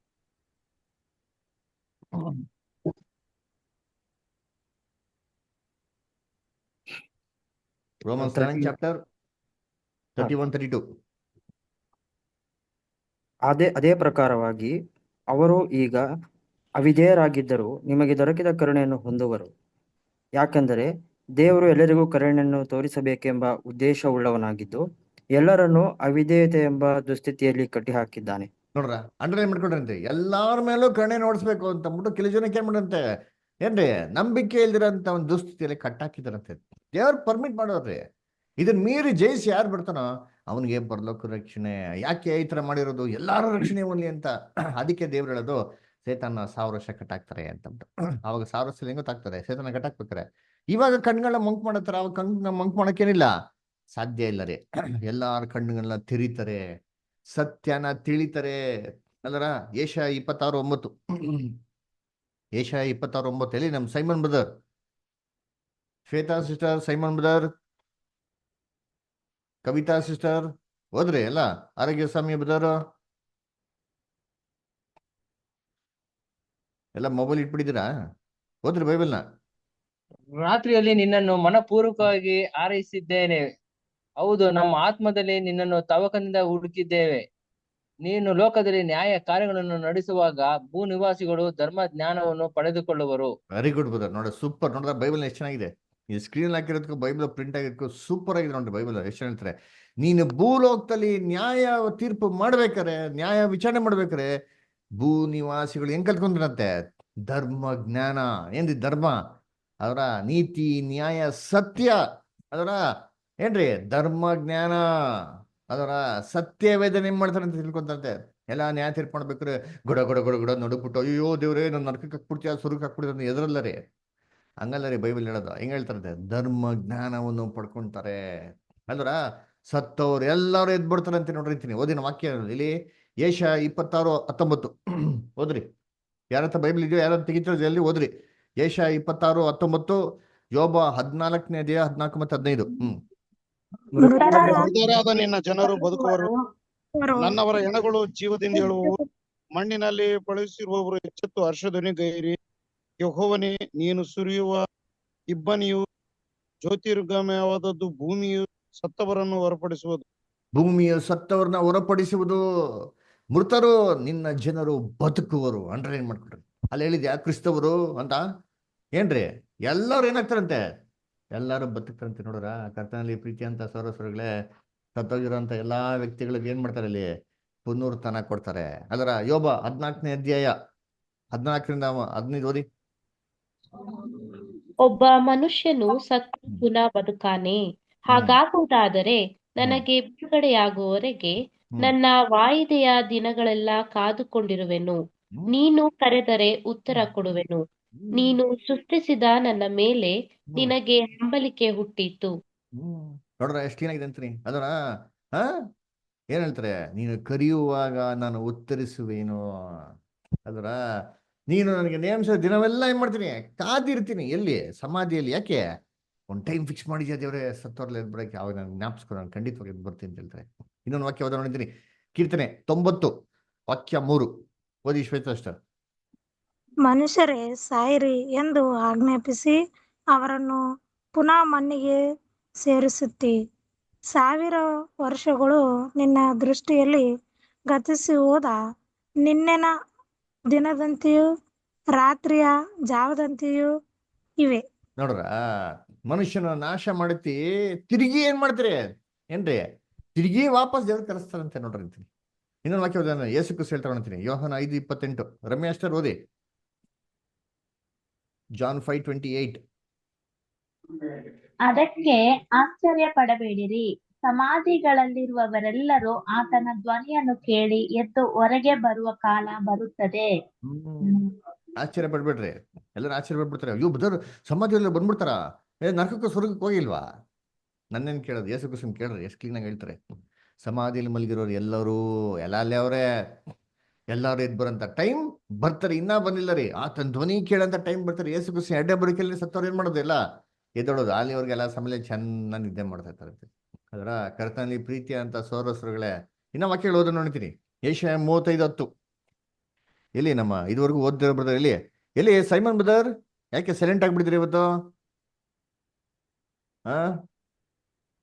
Kavita sister, James brother, ಆರೋಗ್ಯ ಸಮಯ ಬ್ರದರ್. ಯೆಹೋವನು ವಿಮೋಚಿಸಿದವರು ಹಿಂದಿರುಗಿ ಶಾಶ್ವತ ಸಂತೋಷವೆಂಬ ಕಿರೀಟವನ್ನು ಧರಿಸಿಕೊಂಡು ಉತ್ಸಾಹ ಧ್ವನಿಯೊಡನೆ ಚೀಯೋನಿಗೆ ಸೇರುವರು. ಹರ್ಷಾನಂದನಗಳನ್ನು ಅನುಭವಿಸುವರು. ಮರೆಯು ಕರೆಕರೆಯು ತೊಲಗಿ ಹೋಗುವವು. ನೋಡ್ರ, ಸಿಯೋನಿಗೆ ಹಿಂತಿರುಗುವರು. ಅದರ ವಾಪಸ್ ಬರ್ತಾರೆ ಅಂತಾರಿ ಸತ್ತವರಲ್ಲ ಇದೇ ಭೂಮಿಗೆ, ಸಿಯೋನ್ಗೆ. ಪ್ರಕಟಣೆ 21:4. ರೆವಲ್ಯೂಷನ್ 21:4. ಅವರ ಕಣ್ಣೀರನ್ನೆಲ್ಲ ಒರೆಸಿ ಬಿಡುವನು. ಇನ್ನು ಮರಣವಿರುವುದಿಲ್ಲ. ಇನ್ನು ದುಃಖವಾಗಲಿ ಗೋಳಾಟವಾಗಲಿ ಕಷ್ಟವಾಗಲಿ ಇರುವುದಿಲ್ಲ. ಮೊದಲಿದ್ದಿದ್ದೆಲ್ಲ ಇಲ್ಲದೆ ಹೋಯಿತು ಎಂದು ಹೇಳಿತು. ನೋಡ್ರ, ಕಣ್ಣೀರಾಗ್ಲಿ ಗೋಳಾಟ ಆಗ್ಲಿ ಮರಣವೇ ಇರಲ್ಲ ಅಂತೀರಿ. ಏನ್ರಿ ಸೀನು? ನಿಮ್ ಕಣ್ ಮುಂದೆ ಇಮ್ಯಾಜಿನ್ ಮಾಡ್ಕೊಳ್ಳಿ. ಸಾಯಂತ ಸ್ಥಿತಿನಿಲ್ಲ ರೀ, ಯಾರು ಸಾಯಲ್ಲ. ಏನ್ರಿ ನೋವಾಗ್ಲಿ ಕಷ್ಟ ಆಗ್ಲಿ ದುಃಖ ಆಗ್ಲಿ ಯಾವ್ದು ಇರಲ್ಲ ಅಂತೀರಿ. ಏನ್ರಿ ನೋವು? ಪಾಪ ಮನುಷ್ಯಗೆ ನೋವು ಬಂದ್ಬಿಟ್ರೆ ಸಹಿಸ್ಕೊಳಕ್ಕಾಗಲ್ಲ ರೀ. ಅಂದ್ರ ಒಂದು ನೋವಾಗಲಿ ಕಣ್ಣೀರಾಗ್ಲಿ ಗೋಳಾಟ ಆಗ್ಲಿ ಒಂದು ಇಲ್ಲ ಅಂದ್ರೆ ಆ ಸೀನ್ ಹೆಂಗಿರ್ಬೇಕ್ರಿ? ಎಂಥ ಸಮಾಧಾನ, ಎಂಥ ಸಂತೋಷ ಅಲ್ವರ, ಎಂಥ ದಿವ್ಯ ಆಶೀರ್ವಾದ. ಯೋಚನೆ ಮಾಡಿದ್ದೀನಿ. ಇದು ಪರಲೋಕದಲ್ಲ, ಭೂಲೋಕದಲ್ಲಿ ಮನುಷ್ಯರ ನಡುವೆ ಎಲ್ಲಾ ಮನುಷ್ಯರು ಪುನರ್ತನಕ್ಕೆ ಬಿದ್ದರು ಗೊತ್ತಾ ಇದೇ ಭೂಮಿಲಿ, ಆವಾಗ ನಡೆಯಂತ ಕ್ರಿಯೆ ಇದು. ಯೋಬ 33ನೇ ಅಧ್ಯಾಯ 24-25 ಓದಿ. ದೇವರು ಒಂದು ವೇಳೆ ಆ ಮನುಷ್ಯನಿಗೆ ಮೆಚ್ಚಿ ಈಡು ಸಿಕ್ಕಿತ್ತು, ಅಧೋಲೋಕಕ್ಕೆ ಇಳಿಯದಂತೆ ಇವನನ್ನು ರಕ್ಷಿಸು ಎಂದು ಅಪ್ಪಣೆ ಕೊಟ್ಟರೆ, ಅವನ ದೇಹವು ಬಾಲ್ಯಕ್ಕಿಂತಲೂ ಕೋಮಲವಾಗುವುದು, ಅವನು ಪುನಃ ಎಳೆಯತನದ ದಿನಗಳನ್ನು ಅನುಭವಿಸುವನು. Very good sister. ನೋಡ್ರ, ಅವನೇನೋ ಪಾತಾಳಕ್ಕೆ ಇಳಿಯದಂತೆ ಒಂದು ಈಡಿ ಸಿಕ್ಕಿದ್ರೆ ದೇವ್ರು ಅವ್ನಿಗೆ ಏನ್ ಮಾಡ್ತಾರೆ ಅಂತಾರೆ, ಅವ್ನು ವಾಪಸ್ಸು ದೇವ್ರು ಸಮಾಧಿನ ಎಬ್ಬಿಸ್ತಾರಂತೆ. ಹೆಂಗ್ ಎಬ್ಬಿಸ್ತಾರೆ ಅಂತಂದ್ರೆ, ಅವನೇನ್ರಿ ಅವನ ದೇಹವು ಏನ್ರಿ ಬಾಲ್ಯಕ್ಕಿಂತಲೂ ಏನಾಗಿರ್ತಂತೆ, ಕೋಮಲವಾಗಿರ್ತಂತೆ. ಪುನಃ ತನ್ನ ಎಳೆತನ ದಿವಸಗಳನ್ನ ಏನ್ ಮಾಡ್ತಂತ ಅನುಭವಿಸ್ತಾನಂತಂದ್ರೆ, ಅದೇನು ಪುನಃ ಎಳೆತನ ದಿವಸಗಳು ಹೆಂಗ್ ಅನುಭವಿಸಕ್ ಸಾಧ್ಯ ವಯಸ್ಸಾಗಿದ್ಮೇಲೆ? ಇವಾಗ 60 ವರ್ಷ 70 ವರ್ಷ ಆಗ್ಬಿಡ್ತಾರೆ, ತಿರ್ಗಾ ನಾವು ಏನ್ರಿ ಎಳೆತನ ದಿವಸಗಳು 30 ವರ್ಷಕ್ಕೆ ಬರಕಾಯ್ತದ? ಹೇಳ್ತಾರೆ, ಬೈಬಲ್ ಬರ್ತಾರೆ ಅಂತ ಹೇಳ್ತಾರೆ ನೋಡಿಂತೀನಿ. ಅವನ ದೇಹವು ಬಾಲ್ಯಕ್ಕಿಂತಲೂ ಕೋಮಲವಾಗಿರ್ತಂತೆ. ಇವಾಗ ವಯಸ್ಸಾಗ್ಬಿಟ್ರೆ ಏನ್ರಿ ಎಲ್ಲ ಮುದುರ್ಕೊಂಡ್ಬಿಡ್ತಾರೆ, ಅಜ್ಜಿ ತರ ಆಗೋತೀರಿ. ಆದ್ರೆ ಬಾಲ್ಯ ಪುಟಾಣಿ ಪಾಪು ಎಷ್ಟು ಚೆನ್ನಾಗಿರ್ತಾರೆ, ಏನು ಹುಟ್ಟಿರ್ತಾರೆ, ಏನು ಫ್ರೆಶ್ ಆಗಿರ್ತಾರೆ ನೋಡಿರ್ತೀನಿ ಅಲ್ಲಲ್ಲ. ಒಳ್ಳೆ ಗುಲಾಬ್ ಜಾಮೂನ್ ತರ ಇರ್ತಾರೆ ನೋಡ್ತೀನಿ, ರೋಸ್ ತರ ಇರ್ತಾರೆ ಅಲ್ಲರ. ದೇವ್ರು ಏನ್ ಹೇಳ್ತಾರೆ, ತಿರ್ಗಾ ಅದೇ ತರ ವಾಪಸ್ ದೇಹ ಕೊಡ್ತೀನಿ ಅಂತ ಹೇಳ್ತಾರೆ. ಇದು ಸಾಧ್ಯನಾ? ಸತ್ತವ್ರಿಗೆಲ್ಲ ಈ ತರ ಕೊಡಕ್ ಸಾಧ್ಯನಾ? ಎಸ್, ನಾನು ಹೇಳ್ತಲ್ಲ, ಸತ್ಯವೇದ ಹೇಳ್ತಾ ನೋಡಿದ್ದೀನಿ. ಕ್ರಿಸ್ತನ ರಾಜ್ಯದಲ್ಲಿ ಇವಾಗ ವಯಸ್ಸು ಹೆಂಗೆ ಜಾಸ್ತಿ ಆಗ್ತಾ ಹೋಗ್ತಾ ಇದೆಯೋ, ಇದೇ ಆರ್ಡ್ರು ರಿವರ್ಸ್ ಆಗ್ತಾರ್ರಿ. 60 ವರ್ಷದಿಂದ 50 ವರ್ಷ, 50 ವರ್ಷದಿಂದ 40 ವರ್ಷ, 40 ವರ್ಷದಿಂದ 30 ವರ್ಷಕ್ಕೆ ವಯಸ್ಸಿನಾಗ್ತಾರೆ ನಿಂತ್ಕೊಂತಾರೆ. ಕರ್ತನಲ್ಲಿ ಪ್ರೀತಿ ಅಂತ ಸೋದರಗಳೇ, ಆ ತರ ದೇವರು ತನ್ನ ರಾಜ್ಯದಲ್ಲಿ ಮಾಡ್ತಾರೆ. ನೋಡಿ, ಇಲ್ಲಿ ಫೋಟೋ ನೋಡ್ಬೋದು, ಎಷ್ಟು ಕ್ಲೀನಾಗಿ ಕಾಣ್ಕೊಂಡು ಹೋಗ್ತೀನಿ. ವಯಸ್ಸಾಗಿರೋ ಅಜ್ಜಿ ವಯಸ್ಸು ರಿವರ್ಸ್ ಬಂದ್ರೆ ಏನು ಬ್ಯೂಟಿಫುಲ್ ಆಗಿರ್ತಾರೆ ನೋಡಿರ್ತೀನಿ ಅಲ್ವರ.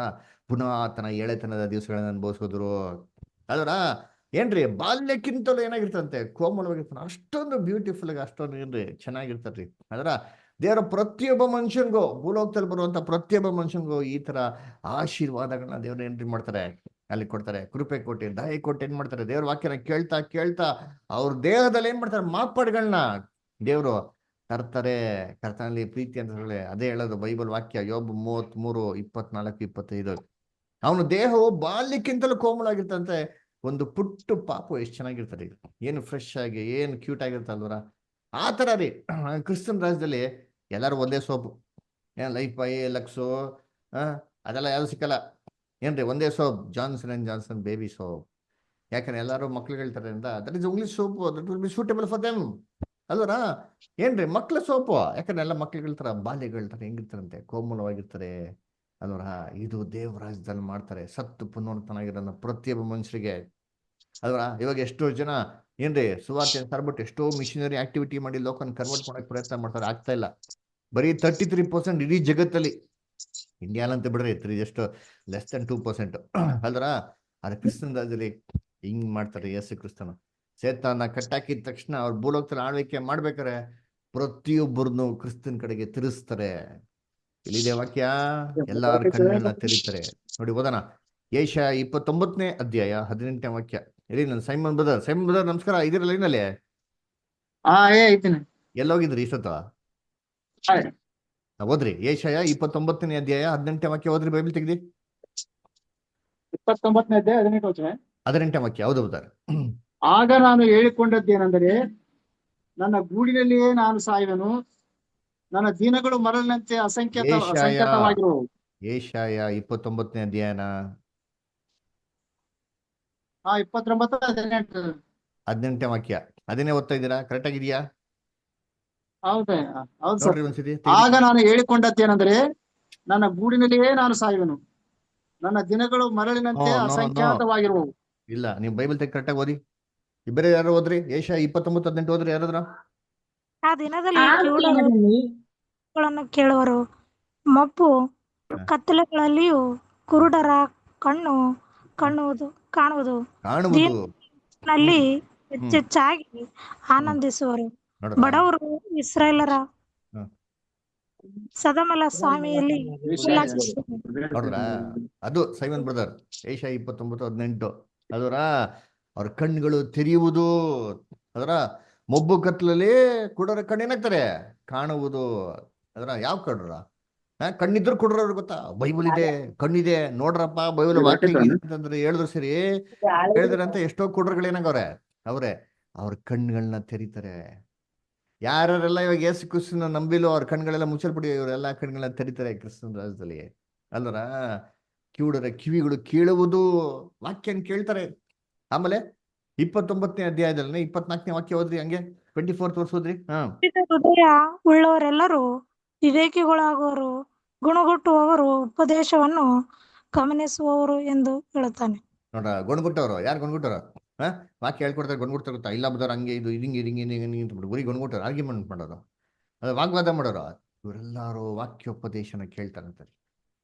ನೀವೇನ್ ಸತ್ಯ ಕೇಳ್ತಿದ್ರು ಇದೇ ಸತ್ಯನ ಕ್ರಿಸ್ತನ್ ರಾಜ್ಯದ ಪ್ರತಿಯೊಬ್ಬ ಮನುಷ್ಯ ಕೇಳ್ತಾರೆ ನೋಡ್ರಿ ಅಂತಾರೆ. ಅದರ ಆವಾಗ ಇಡೀ ವರ್ಲ್ಡೇ ಕನ್ವರ್ಟ್ ಆಗ್ತದೆ. ಯಾರ ಕಡೆಗೆ? ಕ್ರಿಶ್ಚಿಯಾನಿಟಿ ಕಡೆಗೆ ಅಲ್ಲ ರೀ, ದೇವ್ರ ಕಡೆಗೆ. ನೋಡಿ ಓದೋಣ, ಎಲ್ಲಿ ಕೀರ್ತನೆ 22ನೇ ಅಧ್ಯಾಯ 27 ಮತ್ತೆ 28. ಎಲ್ಲಿ ನಮ್ಮ ಲಕ್ಷ್ಮೀ ಇಷ್ಟರಲ್ಲಿ ಏನೇ ಇದ್ದೀರಾ? ಓಕೆ ಸರಿ, ಪ್ರಜ್ವಲ್ ಓದ್ತೀರಾ?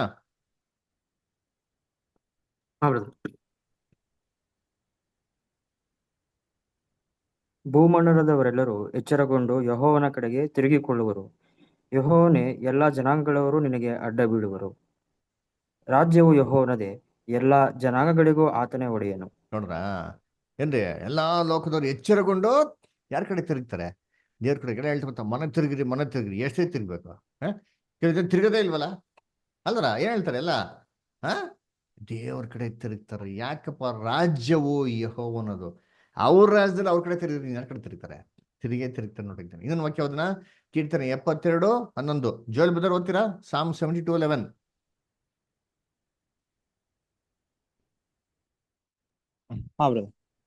ಎಲ್ಲಾ ಅರಸರು ಅವನಿಗೆ ಸಾಷ್ಟಾಂಗವೆರಗಲಿ, ಸರ್ವ ಜನಾಂಗಗಳು ಅವನನ್ನು ಸೇವಿಸಲಿ.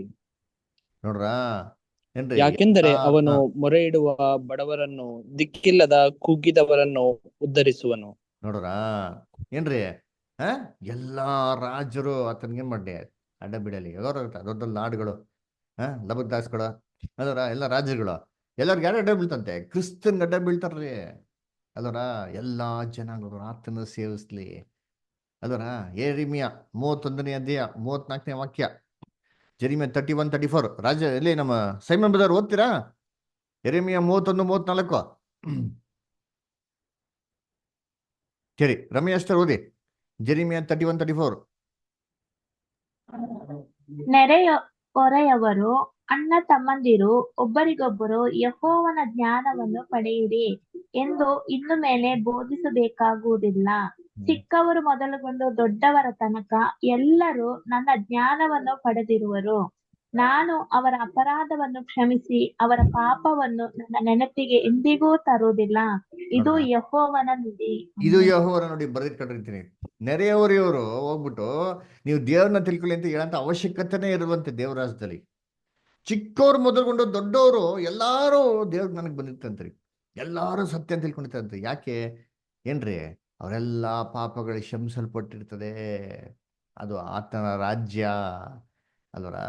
ಮನುಷ್ಯನ ಕನ್ವರ್ಟ್ ಮಾಡ್ತಾರೆ ನೋಡಿರ್ತೀನಿ. ಮನುಷ್ಯ ಏನ್ರಿ, ಇಡೀ ಪ್ರಾಣಿನೇ ಕನ್ವರ್ಟ್ ಮಾಡ್ತಾರೆ ನೋಡ್ತೀವಿ ಅಲ್ವರ. ಅನಿಮಲ್ ಕಿಂಗ್ಡಮ್ ಇದೆ ಗೊತ್ತಾ? ಅನಿಮಲ್ ಕಿಂಗ್ಡಮ್ನೇ ದೇವ್ರು ಮಾಡ್ಪಾಡ್ತಾರಂತೆ. ಎಲ್ಲಿ ಕೊಟ್ಟವ್ರೆ? ಏಷಯ 11ನೇ ಅಧ್ಯಾಯ 6-9. ಜೇಕಬ್ ಬ್ರದರ್ ಓದ್ತೀರಾ ಬ್ರದರ್? Okay brother. ಬೈಬಲ್ ಅಲ್ಲಿ ಓದಿ 11ನೇ ಅಧ್ಯಾಯ 6-9. ತೋಳವು ಕುರಿಯ ಸಂಗಡ ವಾಸಿಸುವುದು, ಚಿರತೆಯು ಮೇಕೆ ಮರಿಯೊಂದಿಗೆ ಮಲಗುವುದು, ಕರುವು ಪ್ರಾಯದ ಸಿಂಹವು ಪುಷ್ಟ ಪಶುವು ಒಟ್ಟಾಗಿರುವವು. ಇವುಗಳನ್ನು ಚಿಕ್ಕ ಮಗುವು ನಡೆಸುವುದು. ಹಸುವು ಕರಡಿಯ ಸಂಗಡ ಮೇಯುವುದು, ಅವುಗಳ ಮರಿಗಳು ಜೊತೆಯಾಗಿ ಮಲಗುವುದು. ಸಿಂಹವು ಎತ್ತಿನಂತೆ ಹುಲ್ಲು ತಿನ್ನುವುದು. ಮಲೆಕೂಸು ನಾಗರ ಹುತ್ತದ ಮೇಲೆ ಆಡುವುದು. ಮಲೆ ಬಿಟ್ಟ ಮಗು ಹಾವಿನ ಬಿಲದ ಮೇಲೆ ಕೈ ಹಾಕುವುದು. ನನ್ನ ಪರಿಶುದ್ಧ ಪರ್ವತದಲ್ಲೆಲ್ಲ ಯಾರು ಕೇಡು ಮಾಡುವುದಿಲ್ಲ, ಯಾರು ಹಾಳು ಮಾಡುವುದಿಲ್ಲ. ಸಮುದ್ರದಲ್ಲಿ ನೀರು ಹೇಗೋ ಹಾಗೆಯೇ ಭೂಮಿಯಲ್ಲಿ ಯೆಹೋವನ ಜ್ಞಾನವನ್ನು ತುಂಬಿಕೊಳ್ಳುವುದು. ನೋಡ್ರ ಎಷ್ಟು ದಿನ ಹೇಳ್ತೀನಿ. ತೋಳವು ಕುರಿಯೋ ಸಂಗಡ ವಾಸಿಸುವುದು. ಇವಾಗ ಇರ್ತದ? ತೋಳ ಕುರಿ ಸಂಗಡ ಇರ್ತದ? ತೋಳ ಏನ್ ಮಾಡ್ತಾರೆ, ಕುರಿ ಸಂಗಡ ಬರೋದಿಲ್ಲ, ಕುರಿನ ಹಿಡ್ಕೊಂಡೋಗಿ ತಿಂದ್ಬಿಡ್ತದೆ. ಬೈಬಲ್ ಹೇಳ್ತಾರೆ ಎರಡು ಒಟ್ಟಿಗೆ ವಾಸಿಸ್ತಂತಾರೆ. ಏನ್ರಿ ಮಾತು! ಚಿರತೆಯು ಮೇಕೆ ಮರಿಯು ಒಂದಿಗೆ ಮಲಗುವುದು. ಚಿರತೆ ಹೆಂಗಪ್ಪ ಮೇಕೆ ಮರಿ ಜೊತೆಗೆ ಬರಲಿಕ್ಕೆ ಸಾಧ್ಯ? ಸಿಕ್ಕರೆ ಸಾಕು, ಅದು ಸಿಗದ ತೋಣ ಕಟ್ಬಿಡ್ತಾರೆ, ತಿನ್ನಾಕ್ಬಿಡ್ತಾರಲ್ವಾ. ಬೈಬಲ್ ಹೇಳ್ತಾರೆ ಜೊತೆಗಿರ್ತಾರಂತೆ ಅಲ್ವಾ. ಕರುವು ಪ್ರಾಯದ ಸಿಂಹವು ಏನ್ರಿ ಪುಷ್ಟ ಪಶು ಒಟ್ಟಿಗಿರ್ತಾರೆ ನೋಡ್ರಿ ಅಂತೀನಿ. ಸಿಂಹ ಏನ್ ತಿಂತಾರಂತೆ? ಏನ್ ತಿಂತಾರಂತೆ? ಏನ್ ಕೊಟ್ಟಾರೆ? ಮಾಂಸ ತಿಂತಾರಂತ ಕೊಟ್ಟವ್ರ? ಹುಲ್ಲು ತಿಂತಾರಂತೆ ರೀ. ಕ್ರಿಸ್ತನ ರಾಜ್ಯದಲ್ಲಿ ಎಲ್ಲಾ ಪ್ರಾಣಿಗಳು ಸಸ್ಯಾಹಾರಿ ಆಗ್ತವೆ. ಚೆನ್ನಾಗಿ ಜ್ಞಾಪನ ಇಟ್ಕೊಳ್ಳಿ. ಆದಾಮನ ಸೃಷ್ಟಿ ಮಾಡ್ಬೇಕಾದ್ರೆ ಮೊದಲನೇ ಲೋಕ ಹೆಂಗಿತ್ತು? ಎಲ್ಲಾ ಪ್ರಾಣಿಗಳು ಏನ್ ತಿಂತ ಇತ್ತು? ಸಸ್ಯಾಹಾರಿ, ಕಾಯಿ ಪಲ್ಯಗಳನ್ನ. ಇದನ್ನೇ ದೇವರೇ ಮಾಡೋದು ಎಲ್ಲಾ ಪ್ರಾಣಿಗಳಿಗೆ ಕೊಡೋದು. ಹಂಗ್ರೆ ಕ್ರಿಸ್ತನ ರಾಜ್ಯದಲ್ಲಿ ಜಗಳ, ಗಲಾಟೆ, ದ್ವೇಷ, ಹೊಟ್ಟೆ ಕಿಚ್ಚು ಯಾವುದೇ ಇಲ್ಲ ರೀ. ಅದಕ್ಕೆ ಹೇಳ್ತಾರೆ ನನ್ನ ಪರಿಶುದ್ಧ ಪರ್ವತದಲ್ಲಿ ಯಾರು ಕೇಡು ಮಾಡೋದಿಲ್ಲ, ಹಾನಿ ಮಾಡೋದಿಲ್ಲ, ನಾಶ ಮಾಡೋದಿಲ್ಲ. ದೇವರಾಜ್ಯದಲ್ಲಿ ಯಾವುದೂ ಇಲ್ಲ ರೀ. ಎಲ್ಲ ಸುಖ, ಸಮಾಧಾನ, ಸಂತೋಷ. ಒಂದು ಚಿಕ್ಕ ಮಗು ಏನ್ ಮಾಡ್ತಾರೆ, ನಡೆಸ್ತಂತ ರೀ. ಇವಾಗ ಮಕ್ಳುಗಳು ಉಟ್ಬಿಟ್ರೆ ಅಪ್ಪ ಅಮ್ಮ ಏನ್ ಕೊಡ್ತಾರೆ ಗಿಫ್ಟು? ಡಾಲ್ಗಳು ಅಲ್ವರ, ಏನ್ರಿ ಸಾಫ್ಟ್ ಡಾಲ್ಸು ಎಲ್ಲ ಕೊಡೋದು ಏನ್ರಿ? ಲಯನು, ಟೈಗರು ಅಲ್ವರ, ಏನ್ರಿ ಟೆಡ್ಡಿ ಬೇರ್ಗಳು. ಏನಕ್ಕೆ? ಆಟ ಆಡ್ಲಿ, ಅದಕ್ಕೆ ಎಷ್ಟು ಖುಷಿ. ಝೂ ಕರ್ಕೊಂಡು ಹೋಗ್ಬಿಟ್ರೆ ಅಲ್ವರ, ಅಯ್ಯೋ ಅಯ್ಯೋ ಅಯ್ಯೋ ಅಂತ ಕುಣಿತಾ ಇರ್ತದೆ ಅಲ್ವರ. ಯಾಕೆ? ಪ್ರಾಣಿ ಹತ್ರಕ್ಕೆ ಹೋಗಕ್ಕಾಗಲ್ಲ, ಆದ್ರೂ ಹೋಗ್ಬೇಕು ಅಂತ ಆಸೆ. ಅಯ್ಯೋ ಎಷ್ಟು ಚೆನ್ನಾಗಿದೆಯಲ್ಲ ಅಂತ. ಕ್ರಿಸ್ತನ್ ರಾಜ್ಯದಲ್ಲಿ ಝೂನೇ ಇರಲ್ಲ ರೀ. All zoos are close. ಎಲ್ಲಾ ಪ್ರಾಣಿಗಳು ರೋಡಲ್ಲಿ ಏನ್ ಮಾಡ್ತಿರ್ತಾರೆ? ಅಲಿತಾ ಇರ್ತಾರೆ. ಬೇಕಾದ್ರೆ ಅವಾಗ ಲೈನ್ ಕರಿಬೋದು, ಲೈನ್ ಬೈಲಿ, ನಮಗ ಆಟ ಆಡೋಕೆ ಬೈಲಿ ಅಂತಂದ್ರೆ ಬರ್ತಾರೆ. ಇದು ಎಲ್ಲಿ ವಿರೋಧ? ತನ್ನ ಪರಿಶುದ್ಧ ಪರ್ವತದಲ್ಲಿ ಯೆಹೋವನ ಜ್ಞಾನವು ಸಮುದ್ರದಲ್ಲಿ ಯಾವ ತರ ನೀರು ತುಂಬಿಕೊಂಡಿದ್ಯೋ ಆ ತರ ಯೆಹೋವನ ಜ್ಞಾನ ತುಂಬಿಕೊಂಡಿರ್ತಾರೆ. ಅದರ ಇದು ದೇವರಾಜ್ಯದಲ್ಲಿ ಭೂಲೋಕದ ರಕ್ಷಣೆ ನಡೆಯುವಂತ ವಿಚಾರ ಅಲ್ವರ. ಆಮೇಲೆ ದೇವರಾಜ್ಯದಲ್ಲಿ ಪೊಲೀಸ್ ಸ್ಟೇಷನ್ ಇರ್ತದ? ನೋಡಿರ್ತೀನಿ. ಕಳ್ಳರ್ ಇರ್ಬೇಕಲ್ಲ, ಪೊಲೀಸ್ ಸ್ಟೇಷನ್ ಇರ್ಬೇಕು ಅಂದ್ರೆ. ದೇವರಾಜ್ಯದಲ್ಲಿ ಕಳ್ಳರ್ ಇರ್ತಾರ ನೋಡಿರ್ತೀನಿ. ಇಲ್ಲಿ ಓದೋಣ, ಏಷಯ 9:6 ಓದಿ. ಏಷಯ 9ನೇ ಅಧ್ಯಾಯ 6ನೇ ವಾಕ್ಯ. ಇಲ್ಲಿ ಜೋಸಫ್ ಬ್ರದರ್ ಓದ್ತೀರಾ? ಬ್ರದರ್.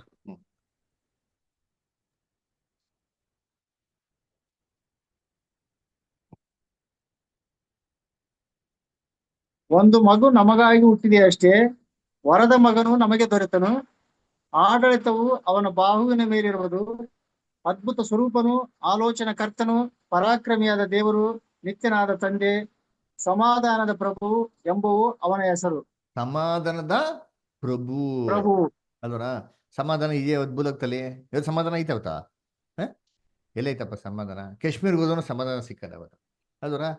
ದೇವರಾಜ್ಯದಲ್ಲಿ ಸಮಾಧಾನ ಪ್ರಭು ಇರ್ಬೇಕಾದ್ರೆ ಅಲ್ವರ ಏನ್ರಿ, ಆಡಳಿತವು ಆತನ ಬಾಹು ಮೇಲೆ ಇರ್ಬೇಕಾರೆ, ಫುಲ್ಲು ರಾಜ್ಯಾಧಿಕಾರ ಎಲ್ಲ ಅವರು ನಡೆಸ್ತಾ ಇರ್ಬೇಕಾರೆ, ಅವರು ಪ್ರಧಾನ ಮಂತ್ರಿ, ಅವರು ಏನ್ರಿ ರಾಷ್ಟ್ರಪತಿ ಆಗಿರ್ಬೇಕಾರೆ ಏನಿರ್ಲ್ವಂತೆ? ಸಮಾಧಾನ ಇರ್ತಾರೆ ನೋಡಿರ್ತೀವಿ. ಜಗಳ ಗಲಾಟೆ ಯಾವ್ದು ಇರಲ್ಲ, ಸಮಾಧಾನ. ಅದಕ್ಕೆ ಪೊಲೀಸ್ ಸ್ಟೇಷನ್ ಬೇಕಾ? ಗಲಾಟೆ ಜಗಳನೇ ಯಾವ್ದು ಇರ್ಲ್ವಂತ್ರಿ. ಪೊಲೀಸ್ ಸ್ಟೇಷನ್ ಬಿಡ್ರಿ, ಯುದ್ಧನೇ ಇರ್ಲ್ವಂತ್ರಿ. ಅದರ ಇವತ್ತು ಮನುಷ್ಯ ಅಧಿಕವಾಗಿ ಸಾಯೋದು ಯಾವ್ದ್ರಲ್ಲಿ ಅಂದ್ರೆ ಯುದ್ಧಗಳಲ್ಲಿ ಏನ್ರಿ. ಲಕ್ಷಾಂತರ ಕೋಟ್ಯಾಂತರ ರೂಪಾಯಿಗಳು ಏನ್ರಿ ಯಾರು ಗೊತ್ತ ವೆಚ್ಚ ಮಾಡ್ತಾರೆ ಇವತ್ತು ಯುದ್ಧಕ್ಕೆ. ದೇವರಾಜ್ಯದಲ್ಲಿ ಯುದ್ಧ ಇರ್ತಾರ ಅಂದ್ರೆ ಯುದ್ಧಾಭ್ಯಾಸನೇ ಇರಲ್ವಂತೆ. ನೋಡಿ ಓದೋಣ, ಏಷಯ ಏನ್ರಿ 2ನೇ ಅಧ್ಯಾಯ 4ನೇ ವಾಕ್ಯ ಓದಿ. ಆತನು ದೇಶ ದೇಶಗಳ ವ್ಯಾಜ್ಯಗಳನ್ನು ವಿಚಾರಿಸುವನು, ಬಹು ರಾಷ್ಟ್ರದವರಿಗೆ ನ್ಯಾಯ ತೀರಿಸುವನು. ಅವರು ತಮ್ಮ ಆಯುಧಗಳನ್ನು ಕುಲುಮೆಗೆ ಹಾಕಿ ಕತ್ತಿಗಳನ್ನು ಗುಳಗಳನ್ನಾಗಿಯೂ ಬರ್ಜಿಗಳನ್ನು ಕುಡುಗೋಲುಗಳನ್ನಾಗಿಯೂ ಮಾಡುವರು. ಜನಾಂಗವು ಜನಾಂಗಕ್ಕೆ ವಿರುದ್ಧವಾಗಿಯೂ ಕತ್ತಿಯನ್ನೆತ್ತದು. ಇನ್ನು ಯುದ್ಧಾಭ್ಯಾಸವು ನಡೆಯುವುದೇ ಇಲ್ಲ. ಇನ್ನು ಯುದ್ಧಾಭ್ಯಾಸ ನಡೆಯುವುದಿಲ್ಲ. ಅಂಡರ್ಲೈನ್ ಮಾಡ್ಕೊಂಡ್ರಿ ಏನ್ರಿ. ಟ್ರಂಪು ಯುಕ್ರೇನ್ಗೂ ರಷ್ಯಾಗಿರಂತ ಯುದ್ಧನ ನಿಲ್ಸ್ಬೇಕು ಅಂದ್ರೆ ಎಷ್ಟೋ ಪ್ರಯತ್ನ ಮಾಡ್ತಾರೆ ಅಂತೀನಿ, ಆಗ್ತಾನಿಲ್ಲ ರೀ. 3 ತಿಂಗಳಾಯ್ತು ಸೀಟಿಗೆ ಬನ್ನಿ, 3 ತಿಂಗಳ ಸತತ ಪ್ರಯಾಸ. ಏನಾಗ್ತದೆ? ಇವ್ರು ಯಾವಾಗೆಲ್ಲ ಮಾತಾಡ್ತಾರೋ ಯುದ್ಧಾಭ್ಯಾಸ ಏನಾಗ್ತದೆ? ಜಾಸ್ತಿನೇ ಆಗ್ತೈತೆ ಅಲ್ವರ. ಏನ್ ಹೇಳ್ತಾರೆ? ಇನ್ನು ಮುಂದೆ ಯುದ್ಧಾಭ್ಯಾಸ ನಡೆಯುವುದೇ ಇಲ್ಲ. ಏನ್ರಿ ಮಾತು! ಇಮ್ಯಾಜಿನ್ ಮಾಡ್ಕೊಡ್ರಿ, ದೇವರಾಜ್ಯ ಹೆಂಗಿರ್ಬೋದ್ರಿ, ಕ್ರಿಸ್ತರ 1000 ವರ್ಷ ಹೆಂಗಿರ್ಬೋದ್ರಿ. ಭೂಲೋಕದಲ್ಲಿ ಯುದ್ಧಾಭ್ಯಾಸ ಇಲ್ಲ, ಗಲಾಟೆ ಇಲ್ಲ, ಜಗಳಗಳಿಲ್ಲ. ಎಲ್ಲ ಆಯುಧಗಳನ್ನ ಕುಲುಮೆಗೆ ಹಾಕಿ ಏನ್ ಮಾಡ್ತಾರಂತೆ? ಅದರ ತಮ್ಮ ಕತ್ತಿಗಳನ್ನ ಏನ್ರಿ ಕುಡುಗೋಳನಾಗಿ ಮಾಡ್ತಾರಂತಾರಿ. ಅದರ ಕತ್ತಿ ಅಂದ್ರೆ ಏನು? ಯುದ್ಧಕ್ಕೆ ಅಭ್ಯಾಸಕ್ಕೆ ಯೂಸ್ ಮಾಡೋಂಥದ್ದು. ಕುಡುಗೋಳು ಅಂತಾರೇನ್ರಿ? ವ್ಯವಸಾಯಕ್ಕೆ ಯೂಸ್ ಮಾಡೋಂಥದ್ದು. ಕರ್ತನಲ್ಲಿ ಪ್ರೀತಿ ಅಂತ ಸೊಗಳೆ ಎಲ್ಲ ಇನ್ವೆಸ್ಟ್ಮೆಂಟ್ ಇವತ್ತು ಬರೀ ಆರ್ಮ್ಸ್ ಆಮ್ಯುನಿಷನ್ಸ್ ಹೋಗ್ತಾ ಇದೆ. ಯೋಚನೆ ಮಾಡಿ, ಒಂದು ಸ್ಕಡ್ ಮಿಸೈಲು 10 ಲಕ್ಷ ರೀ. ಏನ್ರಿ ಈ ತರ ಸ್ಕಡ್ ಮಿಸೈಲು ಏನ್ರಿ ಇಸ್ರೇಲ್ ಅಟ್ಯಾಕ್ ಮಾಡ್ಬೇಕಾದ್ರೆ 5,000 ಏನ್ ಮಾಡಿದಾರೆ, ಯೂಸ್ ಮಾಡಿದಾರೆ. ಎಷ್ಟು? 5,000. 5,000 ಇಂಟು 10 ಲಕ್ಷ ಅಂದ್ರೆ ಎಷ್ಟು ಮನೆಗಳು ಏನಾಗ್ಬೋಯ್ತು, ಕಟ್ಟಬೋದಾಗಿತ್ತು. ಎಷ್ಟು ಜನಗಳ ಕುಟುಂಬ ಏನಾಗೋಯ್ತು, ಏನ್ರಿ ಸಮಾಧಾನ ಇರ್ಬೋದಾಯ್ತಲ್ವಾ. ಆಮೇಲೆ ಒಂದು ಜೆಟ್ ಫೈಟರ್ 650 ಕೋಟಿ ರೀ. ಏನ್ರಿ ಒಂದೇ ಎರಡ 650 ಕೋಟಿ ರೀ. ಈ ತರ ಎಷ್ಟು ಜೆಟ್ ಫೈಟರ್ಗಳಿದೆ, ಎಷ್ಟು ಯುದ್ಧಾಭ್ಯಾಸದಲ್ಲಿ ಎಲ್ಲ ನಾಶ ಆಗಿದೆ. ನೋಡ್ಬೇಕಾರೆ ಇವತ್ತು ಅಧಿಕವಾಗಿರೋಂಥ ಹಣಕಾಸು ಏನ್ರಿ ನಮ್ಮ ಬಡ್ಜೆಟ್ ಅಲ್ಲಿ ಎಲ್ಲಿಗೆ ಇಡ್ತಾರೆ ಅಂದ್ರೆ ಡಿಫೆನ್ಸ್ಗೆ. ದೇವರಾಜ್ಯದಲ್ಲಿ ಏನ್ ಮಾಡ್ತಾರೆ, ಇವೆಲ್ಲವನ್ನು ಕತ್ತಿಗಳನ್ನ ಏನ್ರಿ ಕುಡ್ಗೋಣಾಗ ಮಾಡ್ತಾರೆ.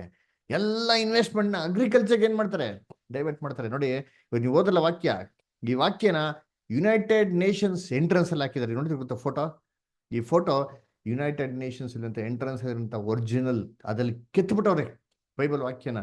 ಇನ್ನು ಮೇಲೆ ಯುದ್ಧಾಭ್ಯಾಸನೇ ಇರೋದಿಲ್ಲ, ಜನಾಂಗ ವಿರುದ್ಧವಾಗಿ ಕತ್ತಿಯನ್ನು ಎತ್ತರೂ ಏನ್ರಿ ಕುಲ್ಮೆಗೆ ಹಾಕಿ ಕತ್ತಿಗಳನ್ನ ಏನ್ ಮಾಡ್ತಾರೆ, ಬರ್ಜಿಗಳನ್ನ ಈಟಿಗಳನ್ನ ಎಲ್ಲವನ್ನು ಏನ್ ಮಾಡ್ತಾರೆ, ಕುಡ್ಗೊಳಗ್ ಮಾಡ್ತಾರೆ ಅಂತ ಹೇಳ್ತಾರಲ್ಲ. ಇದು ತಕ್ಕಂತಾನೆ ಪಕ್ಕ ಏನ್ ಮಾಡಿದ್ರಿ, ಫೋಟೋ ಹಾಕಿ ನೋಡ್ತೀರಿ ನೋಡಿ, ಪಕ್ಕದಲ್ಲಿ ಒಂದು ಸ್ಕಲ್ಚರ್ ಅಂದ್ರೆ ಒಂದು ಕೆತ್ತನೆ ಕೆತ್ತಿ ನೋಡಿದ್ರಿ.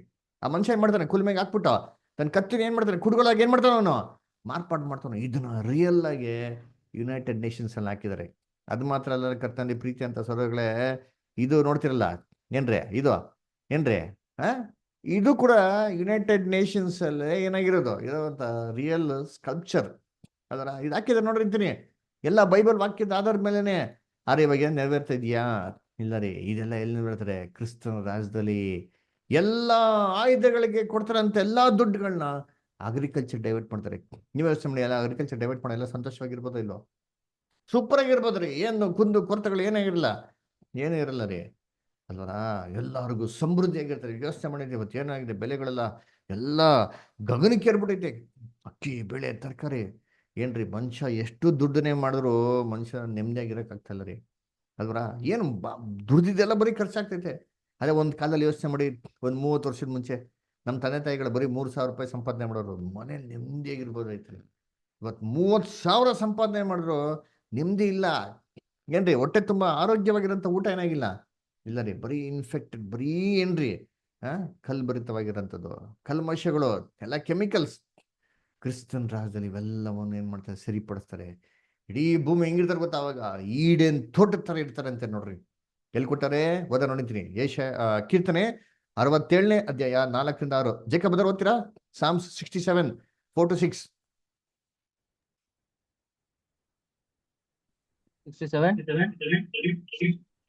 4-6. ನೀನು ಸಮಸ್ತ ದೇಶಗಳವರನ್ನು ನೀತಿಯಿಂದ ಆಳಿ ಭೂಪ್ರಜೆಗಳನ್ನೆಲ್ಲ ನಡೆಸುವಾತನಾಗಿರುವುದರಿಂದ ಜನಾಂಗಗಳು ಹರ್ಷಿಸಿ ಆನಂದ ಘೋಷ ಮಾಡಲಿ. ಸೇಲಾ. ದೇವರೇ, ಜನಾಂಗಗಳು ನಿನ್ನನ್ನು ಕೀರ್ತಿಸಲಿ, ಸರ್ವ ಜನಾಂಗಗಳು ನಿನ್ನನ್ನು ಕೀರ್ತಿಸಲಿ. ಭೂಮಿಯು ಒಳ್ಳೆ ಬೆಳೆಯನ್ನು ಕೊಟ್ಟಿರುತ್ತದೆ. ದೇವರು ನಮ್ಮ ದೇವರೇ ನಮ್ಮನ್ನು ಆಶೀರ್ವದಿಸುವನು. ನೋಡ್ರ, ಆತನು ಒಳ್ಳೆ ಬೆಳೆನ ಕೊಟ್ಟಿರ್ತದೆ, ಒಳ್ಳೆ ಬೆಲೆ ಕೊಡ್ತದೆ ಏನ್ರಿ.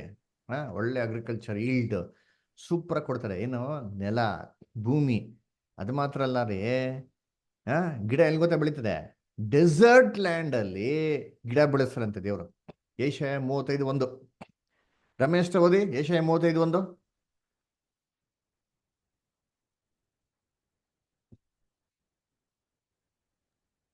ಓಕೆ, ಓದಿ ಶ್ವೇತಾಷ್ಟು, ಓದಿ ಶ್ವೇತಾಷ್ಟು.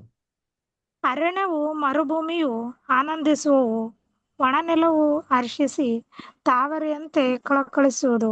ನೋಡ್ರ, ತಾವರೆಯಂತೆ ಕಳಕಳಿಸುದು ಒಣನೆಲವು ಏನ್ರಿ, ಮರುಭೂಮಿಯೋ ಏನ್ರಿ, ಅಲ್ಲಿ ಏನ್ರಿ ರೋಜಾ ಹೂವು ಬೆಳಿತಾರೆ ನೋಡಿದ್ರಿ. ಅದರ ಯೆಶಾಯ ಇನ್ನೊಂದು ಓದೋಣ, ಎಜಿಕೆಲ್ 36-35. ಎಜಿಕೆಲ 36-35. ಎಜಿಕೆಲ್ 36-35. ಓದಿ ರಮೇಶ್ ಸರ್. ಆಗ ಜನರು, ಕಾಡಾಗಿದ್ದ ಈ ದೇಶವು ಏದೇನ್ ಉದ್ಯಾನದಂತೆ ಕಳಕಳಿಸುತ್ತದೆ. ಬಿದ್ದು ಹೋಗಿ ಆಳುಪಾಲಾದ ಪಟ್ಟಣಗಳು ಕೋಟೆ ಕೊತ್ತಲುಗಳಿಂದ ಕೂಡಿ ಜನಭರಿತವಾಗಿವೆಯಲ್ಲ ಎಂದು ಹೇಳುವರು. ನೋಡ್ರ ಹೆಂಗಂತೆ, ಇಡೀ ಭೂಮಿ ಏನಪ್ಪ ಈಡೇನ್ ತೊಡ್ತಾರ ಇದೆಲ್ಲ ಅಂತ ಜನಗಳು ಹೇಳ್ತಾರಂತೆ. ಇಡೀ ಭೂಮಿ ಏನ್ ಮಾಡ್ತಾರೆ, ಈಡೇನ್ ತೊಡ್ತಾರ ಮಾಡ್ತಾರೆ. ಅದರ ರಾಜ್ಯಕ್ಕಿರೋಂಥ ವ್ಯಾಜ್ಯಗಳು ಏನ್ ಮಾಡ್ತಾರೆ ಅವರು ಎಲ್ಲ ಆ ಎಲ್ಲ ಸರಿಪಡ್ತಾರೆ. ಇವಾಗ ಐತಲ್ಲ ವ್ಯಾಜ್ಯ ಏನ್ರಿ, ಯುಕ್ರೇನ್ಗೆ ರಷ್ಯಾ, ಅದರ ಏನ್ರಿ ಇಂಡಿಯಾಗೂ ಪಾಕಿಸ್ತಾನ್ಗೂ, ಅದರ ಇಸ್ರೇಲ್ಗೂ ಹಮಾಸ್ಗೂ, ಅದರ ಎಲ್ಲಿ ಹೋದ್ರು ಏನ್ರಿ ಬರೀ ಎಲ್ಲಾ ದೇಶಗಳಲ್ಲಿ ಬರೀ ಯುದ್ಧ ಗಲಾಟೆ. ಇವೆಲ್ಲವನ್ನು ಕ್ರಿಸ್ತನು ಸಾಲ್ವ್ ಮಾಡ್ತಾರಂತೆ. ಏಷಯ 2ನೇ ಅಧ್ಯಾಯ 4ನೇ ವಾಕ್ಯ ಹೋದ್ರಿ. ಆತನು ದೇಶಗಳ ವ್ಯಾಜ್ಯಗಳನ್ನು ವಿಚಾರಿಸುವನು, ಬಹು ರಾಷ್ಟ್ರದವರಿಗೆ ನ್ಯಾಯ ತೀರಿಸುವನು. ನೋಡ್ರ, ಬಹುರಾಷ್ಟ್ರದವರಿಗೆ ಏನ್ ಮಾಡ್ತಾರೆ, ನ್ಯಾಯ ತೀರಿಸ್ತಾರೆ. ಬಹುರಾಷ್ಟ್ರ ಯುನೈಟೆಡ್ ನೇಷನ್ಸ್ ಅಲ್ಲಿ ಏನ್ ಮಾಡ್ತಾರೆ, ಯೇಸು ಕ್ರಿಸ್ತ ಇವತ್ತು ಏನ್ ಮಾಡೋರು, ಏನೋ ನ್ಯಾಯ ತೀರ್ಪಿಲ್ಲ. ಯುನೈಟೆಡ್ ನೇಷನ್ಸ್ ಎಲ್ಲ ಸೇರ್ಕೊಂತಾರೆ, ಒಂದು ಸಮಾಧಾನ ತರಕ್ಕಾಗಿಲ್ಲ. ಎಲ್ಲ ವ್ಯಾಜ್ಯಗಳನ್ನ ತೀರಿಸ್ತಾರೆ, ನೀತಿ ನ್ಯಾಯವನ್ನು ತರ್ತಾರಂತೆ. ಅದರ ಸರಿಪ್ಪ, ದೇವರಾಜ್ಯದಲ್ಲಿ ಯುದ್ಧ ಇರಲ್ಲ, ಪ್ರಾಣಿಗಳು ಮಾಂಸಾಹಾರಿಯಾಗಿರಲ್ಲ, ಯುದ್ಧಾಭ್ಯಾಸ ಇರಲ್ಲ, ಸಾವೇ ಇರಲ್ಲ. ಸರಿ, ಕಾಯಿಲೆ ಇರ್ತದಾ, ಹಾಸ್ಪಿಟ್ಲ್ ಇರ್ತದಾ ಅಂತಂದ್ರೆ ಹಾಸ್ಪಿಟ್ಲು ಕೂಡ ಇಲ್ಲ ರೀ. ಹಾಸ್ಪಿಟ್ಲು ಡಾಕ್ಟ್ರಿಗೆಲ್ಲರಿಗೂ ರಜಾ. ಅದರ ಡಾಕ್ಟ್ರೇ ಬೇಕಾಗಿಲ್ಲ ಕ್ರಿಶ್ಚಿಯನ್ ರಾಜ್ಯದಲ್ಲಿ. ಎಲ್ಲಿದೆ? ಏಷಯ 33:24. ಸೈಮನ್ ಬ್ರದರ್ ಓದ್ತೀರಾ? ಏಷಯ 33:24 ಓದ್ತೀರಾ ಸೈಮನ್ ಬ್ರದರ್? ಸರಿ, ಓಕೆ. ಜೋಯಲ್ ಬ್ರದರ್ ಓದ್ತೀರಾ? ಪ್ರಜ್ವಲ್ ಬ್ರದರ್ ಓದಿ. ಚಿಯೋನಿನ ಯಾವ ನಿವಾಸಿಯು ತಾನು ಅಸ್ವಸ್ಥನು ಎಂದು ಹೇಳನು, ಅಲ್ಲಿಯ ಜನರ ಪಾಪವು ಪರಿಹಾರವಾಗುವುದು. ನೋಡ್ರಾ, ಯಾರು ಅಸ್ವಸ್ಥರು ಅಂತಂದು ಹೇಳೋರು ಆ ಜನರ ಪಾಪ ಪರಿಹಾರ ಆಗೋದು. ಕಾಯಿಲೆ ಅಂತಾನೆ ಹೇಳೋದ್ರಿ. ಇವಾಗ ಕಾಯಿಲೆ ಬಂದ್ಬಿಟ್ರೆ ಏನ್ರಿ ಲಕ್ಷಾಂತರ ರೂಪಾಯಿ ಖರ್ಚ್ಬೇಕ್ರಿ. ಹಾರ್ಟ್ ಅಟ್ಯಾಕ್ ಆಗ್ಬಿಟ್ರೆ 7 ಲಕ್ಷ. ಏನು ಮರದಲ್ಲಿ ಬಿಡ್ತಾರೆ 7 ಲಕ್ಷ. ಸಂಪದ ಎಷ್ಟು ವರ್ಷ ಬೇಕು? ಕಿಡ್ನಿ ಫೇಲಿಯರ್ ಆಗ್ಬಿಟ್ರೆ ಡಯಾಲಿಸಿಸ್ ರೀ. ಒಂದು ಸತಿ ಡಯಾಲಿಸಿಸ್ ಕೊಡಿ 2,500 ರೂಪಾಯಿ. ವಾರಕ್ಕೆ 2-3 ಸತಿ ಮಾಡಿಸ್ಬೇಕು. ತಿಂಗಳಿಗೆ ಏನ್ರಿ ಎಷ್ಟಾಯ್ತು? ಅಲ್ವರ, ಅಂದ್ರೆ ತಿಂಗಳಿಗೆ 10,000 ಅಂತೂ ಬೇಕೇ ಬೇಕ್ರಿ. 1 ವರ್ಷಕ್ಕೆ ಎಷ್ಟಾಗೋಯ್ತು? 1.25 ಲಕ್ಷ ರೀ. ಏನ್ರಿ ನೋಡಿದ್ದೀನಿ, ಒಂದು ಚಿಕ್ಕ ಪುಟಾಣಿ ಕಿಡ್ನಿ ಎಷ್ಟು ಕೆಲಸ ಕೊಡ್ತಾರೆ ನೋಡ್ರಿ ಅಂತೀನಿ. ಅಲ್ವರ, ಇದು ಶ್ರೀಮಂತರಿದ್ರೆ ಮಾಡ್ತಾರೆ, ಬಡವ್ರ ಗತಿ ಏನ್ರಿ ಪಾಪ.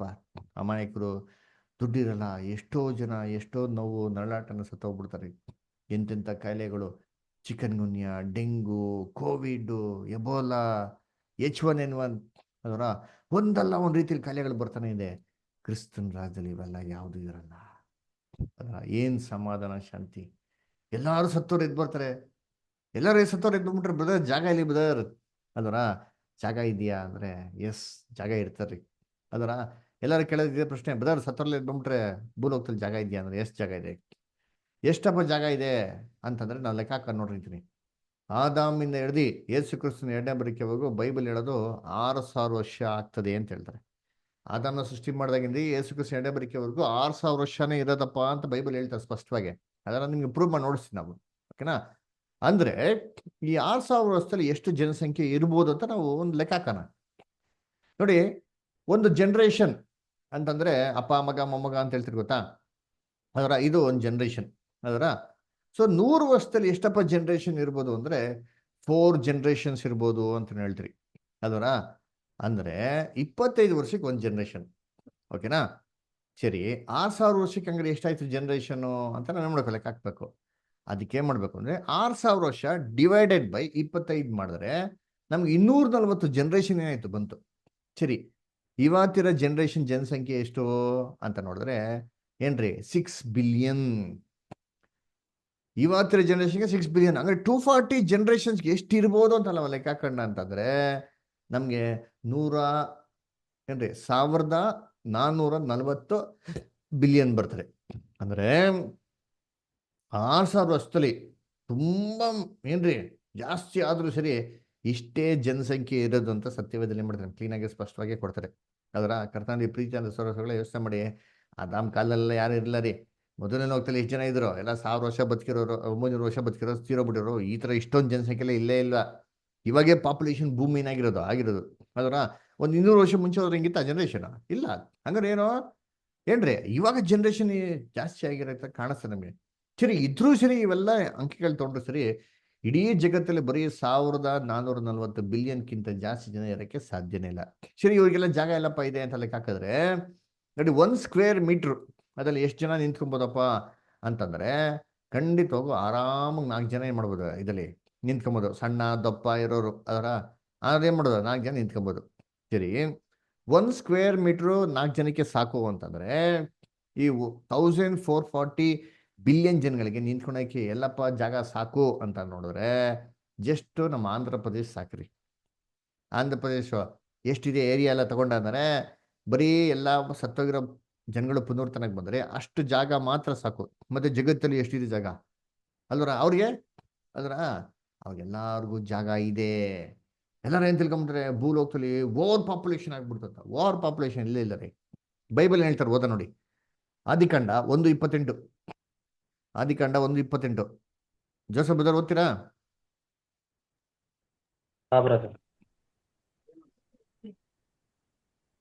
ನೀವು ಬಹುಸಂತಾನವುಳ್ಳವರಾಗಿ ಹೆಚ್ಚಿರಿ, ಭೂಮಿಯಲ್ಲಿ ತುಂಬಿಕೊಂಡು ಅದನ್ನು ವಶ ಮಾಡಿಕೊಳ್ಳಿರಿ, ಸಮುದ್ರದ ಮೀನುಗಳ ಮೇಲೆ, ಆಕಾಶ ಪಕ್ಷಿಗಳ ನೀವು ಮೇಲೆ ಏನ್ರಿ ಸಂತಾನವುಳ್ಳವರಾಗಿ ಹೆಚ್ಚಿರಿ, ಭೂಲೋಕನ ಏನ್ ಮಾಡ್ರಿ ತುಂಬಿಕೊಳ್ಳಿರಿ ಅಂತಂದ್ರು. ಭೂಲೋಕನ ತುಂಬಿ ತುಳ್ಕೊಳ್ಳಿರಿ ಅಂತ ಹೇಳ್ತಾರ? ಏನ್ ಹೇಳ್ತಾರೆ? Fill the earth, not over fill the earth. So population ಎಷ್ಟಿರ್ಬೇಕು ಅಂತ ದೇವ್ರಿಗೆ ಗೊತ್ತ್ರಿ. ಅದಾದ್ಮೇಲೆ ಏನ್ ಮಾಡ್ತಾರೆ ದೇವ್ರು ಪಾಪ್ಯುಲೇಷನ್ ಸ್ಟಾಪ್ ಮಾಡ್ಬಿಡ್ತಾರೆ. ಒಂದ್ ಕಾಲದಲ್ಲಿ ಇಟ್ಕೊಂಡ್ರಿ ಒಂದ್ ಮನೇಲಿ ಜನ ಇರೋರ 1 ಡಜನ್ ಮಕ್ಳು. ನಿಮ್ಗೆ ಜನ ಮಕ್ಳು ರೀ ಅಂದ್ರೆ ಅಯ್ಯೋ ನಮ್ಗೆ 10 ಜನ, ನಮ್ಮ ತಾತನ್ಗೆನೆ 11 ಜನ ಮಕ್ಳು. ಯೋಚನೆ ಮಾಡಿರ್ತೀನಿ ಅಲ್ವರ? ಆ ಥರ ಏನಾಗಿದೆ ಇವತ್ತಿದೆಯಾ?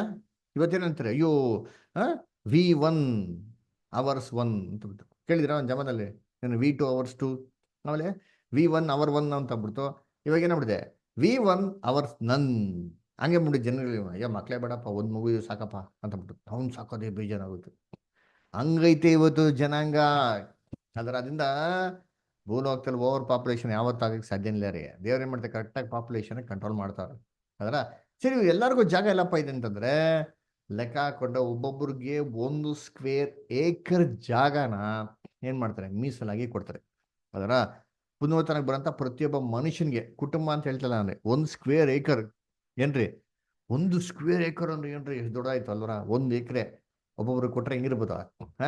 ಒಬ್ಬೊಬ್ರು ಮನೆ ಹೆಂಗಿರ್ತಾರೆ ಗೊತ್ತಾ? ಒಂದು ದೊಡ್ಡ ಲೇಔಟ್ ಕಳ್ತಾರ, ಪ್ರೈವೇಟ್ ಲೇಔಟ್ ತರ. ಯಾರೋ ಹೋದ್ರೆ ಏನ್ರಿ ಇಂಟರ್ನ್ಯಾಷನಲ್ ವಿಲಾಗಳಿಗೆ ಹೋದ್ರೆ ಹೆಂಗಿರ್ತಾರೆ, ಒಳ್ಳೆ ಪ್ರೈವೇಟ್ ಲೇಔಟ್ ರೀ, ಏನು ದೊಡ್ಡ ಜಾಗ ಇರ್ತಾರೆ, ಮನೆ ಹತ್ರ ಸ್ವಿಮ್ಮಿಂಗ್ ಪೂಲು, ಗಾರ್ಡನ್ ಎಲ್ಲ ಇರ್ತಾರೆ. ಈ ರೀತಿನೇ ಪ್ರತಿಯೊಬ್ಬ ಮನುಷ್ಯಂಗಿರೋದು. ಅವಾಗ ಹೆಂಗಿರ್ತಾರೆ ಗೊತ್ತಾ ಹೆಸರುಗಳು? ಇವಾಗ ನಮ್ಮ ಏರಿಯಲ್ಲಿ ಐತೆ ನೋಡಿ, ರಾಜಾಜಿನಗರ್. ಯಾರದು ರಾಜಾಜಿನಗರ್? ಯಾರೋ ರಾಜಾಜಿ ಅಂತ ಒಬ್ರು ಇರ್ಬೇಕು, ಅವ್ರ ಹೆಸರು ಇಟ್ಟಿರೋಂಥದ್ದು ಏನ್ರಿ ರಾಜಾಜಿನಗರ್. ನಂದಿನಿ ಲೇಔಟ್ ಅಂತ, ನಂದಿನಿ ಲೇಔಟ್ ಅಂತ ಯಾರೋ ನಂದಿನಿ ಅಂತಿದ್ರು, ಹೆಸರು ಮೇಲೆ ಮಾಡೋರು ಇರ್ತಾರೆ. ವಸಂತ್ ನಗರ್, ವಸಂತ್ ಅಂತ ಅವ್ರ ಹೆಸರು ಮೇಲೆ ಇಟ್ಟಿರೋದು ವಸಂತ್ ನಗರ. ಕ್ರಿಸ್ತನ್ ರಾಜಲ್ಲಿ ಇದೇ ಥರ ಇರ್ತಾರೆ. ಹಿಂಗೆ ಪ್ರಿಸಿಲ್ಲಾ ಲೇಔಟ್, ಕ್ರಿಸ್ಟೋಫರ್ ಉಪನಗರ್, ಮೋಹನ್ ಪಾಳ್ಯ, ಇದೇ ಥರ ಹೆಸರುಗಳೇನಾಗಿರೋದು ಇರೋದು. ಒಬ್ಬೊಬ್ಬರ ಮನೆಗಳಿಗೆ ಈ ಥರ ಪ್ರತ್ಯೇಕವಾಗಿ ಏನು ಮಾಡ್ತಾರೆ, ಹೆಸರು ಕೊಡ್ತಾರೆ. ಸರಿ, ಇದು ವಾಕ್ಯದಲ್ಲಿ ಇದೆಯಾ? ವಾಕ್ಯದಲ್ಲೇ ಐತೆ, ಓದ್ರಿ ನೋಡೋಣ. ಎಲ್ಲಿ ಕೊಟ್ಟವ್ರೆ? ಯೆಶಾಯ 65ನೇ ಅಧ್ಯಾಯ 21ರಿಂದ 22 ಓದ್ರಿ. ರಮೇಶ್ ಸರ್ ಓದ್ತೀರಾ?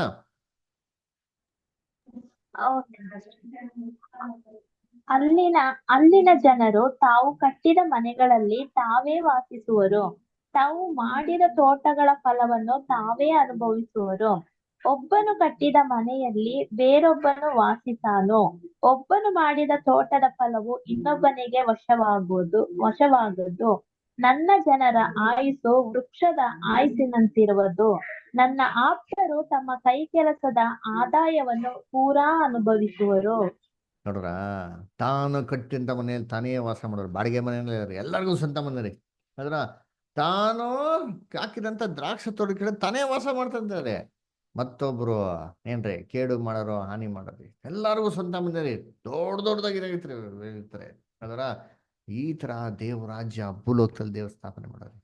ಅವಾಗ ದೇವ್ರ ಹೆಂಗ್ ಗೊತ್ತಾ ಮಾಡ್ತಾರೆ, ಭೂಲೋಕ ಪ್ರತಿಯೊಬ್ಬ ಮನುಷ್ಯನ್ಗೂ ಸೂಪರ್ ಆಗಿರೋಂಥ ಪಾರ್ಟಿ ಮಾಡ್ತಾರೆ, ಫಂಕ್ಷನ್ ಮಾಡ್ತಾರೆ, ಗ್ರ್ಯಾಂಡ್ ಆಗಿರೋಂಥ ಪಾರ್ಟಿ ಮಾಡ್ತಾರೆ ಅಲ್ವರ? ಇವಾಗೆಲ್ಲ ಮಾಡ್ತಾರೆ ಗೊತ್ತಾ, ಏನೋ ಒಳ್ಳೇದಾಗ್ಬಿಟ್ರೆ ಒಳ್ಳೆ ಫಂಕ್ಷನ್, ಸೆಲಿಬ್ರೇಷನ್. ಕ್ರಿಸ್ತನ್ ರಾಜ್ಯದ ಒಂದು ಸೆಲಿಬ್ರೇಷನ್ ಇದೆ. ಎಲ್ಲಿದೆ ಓದ ನೋಡಿದ್ದೀನಿ, ಐಸಾಯ 25th chapter 6-9. ಐಸಯ 25ನೇ ಅಧ್ಯಾಯ 6-9. ಜೇಕಬದರ್ ಓದಿ. ಇದಲ್ಲದೆ ಸೇನಾಧೀಶ್ವರನಾದ ಯೆಹೋವನು ಈ ಪರ್ವತದಲ್ಲಿ ಸಕಲ ಜನಾಂಗಗಳಿಗೂ ಸರ್ವತ್ತಾದ ಮೃಷ್ಟಾನ್ನದಿಂದಲೂ ಮಡ್ಡಿಗಟ್ಟಿದ ಮೇಲೆ ಶೋಧಿಸಿದ ದ್ರಾಕ್ಷ ರಸದಿಂದಲೂ ಕೂಡಿದ ಔತಣವನ್ನು ಅಣಿ ಮಾಡುವನು ಮತ್ತು ಸಮಸ್ತ ಜನಾಂಗಗಳನ್ನು ಮುಚ್ಚಿರುವ ಮುಸುಕನ್ನು ಸಕಲ ದೇಶೀಯರ ಮೇಲೆ ಹಾಕಿರುವ ತೆರೆಯನ್ನು ಇದೇ ಪರ್ವತದಲ್ಲಿ ನಾಶ ಮಾಡುವನು. ನೋಡ್ರಿ, ಸಕಲ ಜನಾಂಗದವ್ರಿಗೆ, ಬರೀ ಕ್ರಿಶ್ಚಿಯನ್ಸ್ ಎಲ್ಲ ರೀ, ಈ ಭೂಮಿ ಮೇಲೆ ಇದೇ ಜನಾಂಗ, ಪರಲೋಕದಲ್ಲ ಭೂಲೋಕದಲ್ಲಿ ಮಾಡ್ತಾರೆ ಅಂತ ನೋಡಿದ್ರಿ. ಎಲ್ಲಾರ್ಗು ಮುಷ್ಟಾಂಗವಾದಂತ ಭೋಜನ ಏನ್ರಿ ಆಶೀರ್ವಾದಗಳು ಕೊಡ್ತಾರಂತೆ.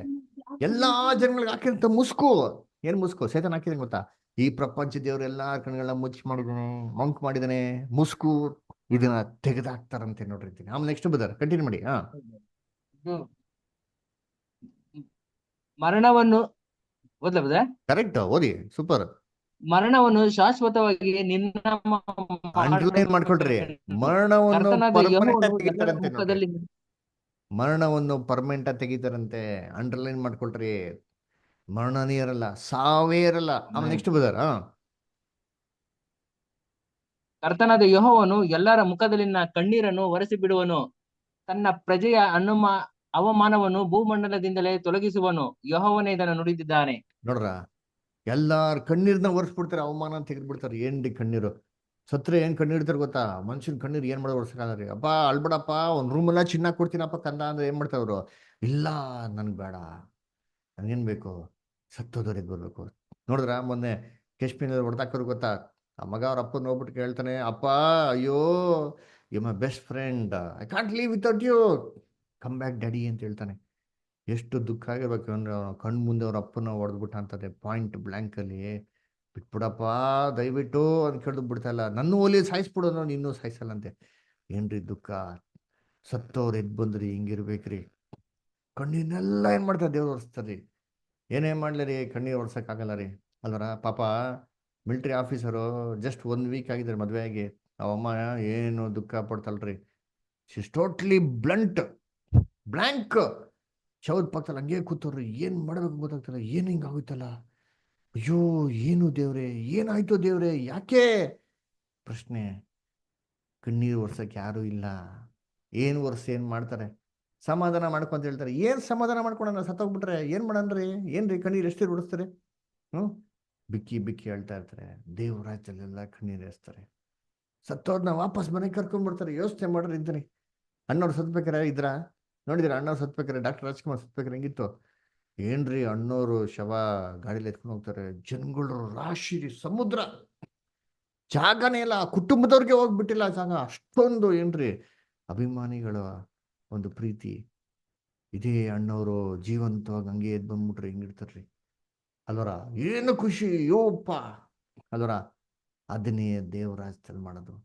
ಎಲ್ಲಾರ ಕಣ್ಣೀರ್ನ ಒರೆಸ್ಬಿಡ್ತಾರಂತೆ, ಮುಷ್ಟಾಂಗ ಭೋಜನ ಮಾಡ್ತಾರಂತೆ ಅದರ ಎಲ್ಲ ಆಶೀರ್ವಾದಗಳನ್ನ ಕೊಡ್ತಾರೆ. ಅವಾಗ ಜನಗಳ ರಿಯಾಕ್ಷನ್ ಹೆಂಗಿರ್ತಾರೆ ಗೊತ್ತಾ? ಕಂಟಿನ್ಯೂ ಮಾಡಿ ಬದರ್, ಇವಾಗ ಮುಂದಕ್ಕೆ ಓದಿ ಹೆಂಗೆ ಜೇಕಬದರ್.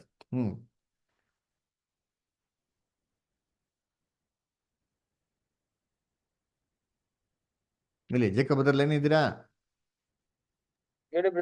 ಕಂಟಿನ್ಯೂ ಮಾಡಿ. 25 ನೀವು ಎಲ್ಲಿ ನಿಲ್ಸಿರಲ್ಲ ಕಂಟಿನ್ಯೂ ಮಾಡಿ. 8ನೇ ವಾಕ್ಯ 9ನೇ ವಾಕ್ಯ ಓದಿ. ಆ ದಿನದಲ್ಲಿ ಜನರು, ಆಹಾ, ಈತನೇ ನಮ್ಮ ದೇವರು, ನಮ್ಮನ್ನು ರಕ್ಷಿಸಲಿ ಎಂದು ಈತನನ್ನು ನಿರೀಕ್ಷಿಸಿಕೊಂಡಿದ್ದೇವೆ. ಈತನೇ ಯೆಹೋವನು, ಈತನನ್ನು ನಿರೀಕ್ಷಿಸಿಕೊಂಡಿದ್ದೇವೆ, ಈತನ ರಕ್ಷಣೆಯಲ್ಲಿ ಆನಂದಿಸಿ ಉಲ್ಲಾಸ ಪಡಬೇಕು ಎಂದು ಹೇಳಿಕೊಳ್ಳುವರು. ನೋಡ್ರ, ಇವರೇ ದೇವ್ರಪ್ಪ. ಈ ದೇವ್ರಿಗೋಸ್ಕರ ಕಾತ್ಕೊಂಡಿದ್ರಿ. ಈ ತರ ದೇವ್ರ ಬಿಟ್ರೆ ಬೇರೆ ದೇವ್ರಿಲ್ಲ ಅಂದ್ಬಿಟ್ಟು ಜನಗಳೆಲ್ಲಾರು ತಿಳ್ಕೊಂತಾರೆ. ಆದ್ರೆ ಇವತ್ತು ತಿಳ್ಕೊಂಡಾರ? ದೇವರಾಜ್ಯ ತಿಳ್ಕೊಂತಾರೆ ನೋಡ್ರಿ. ಅದಕ್ಕೆ ಕ್ರಿಸ್ತನ್ಗೆ ಕೊಟ್ಟಿರೋದು ಎಷ್ಟು ವರ್ಷ ಆಳ್ವಿಕೆ ಮಾಡಕ್ಕೆ? 1 ವರ್ಷನ 2 ವರ್ಷನ ಕೊಟ್ಟಿರೋದು ಕ್ರಿಸ್ತನ್ಗೆ ಆಳ್ವಿಕೆ ಮಾಡಕ್ಕೆ ಭೂಲೋಕದಲ್ಲಿ? 1000 years. 1000 ವರ್ಷ.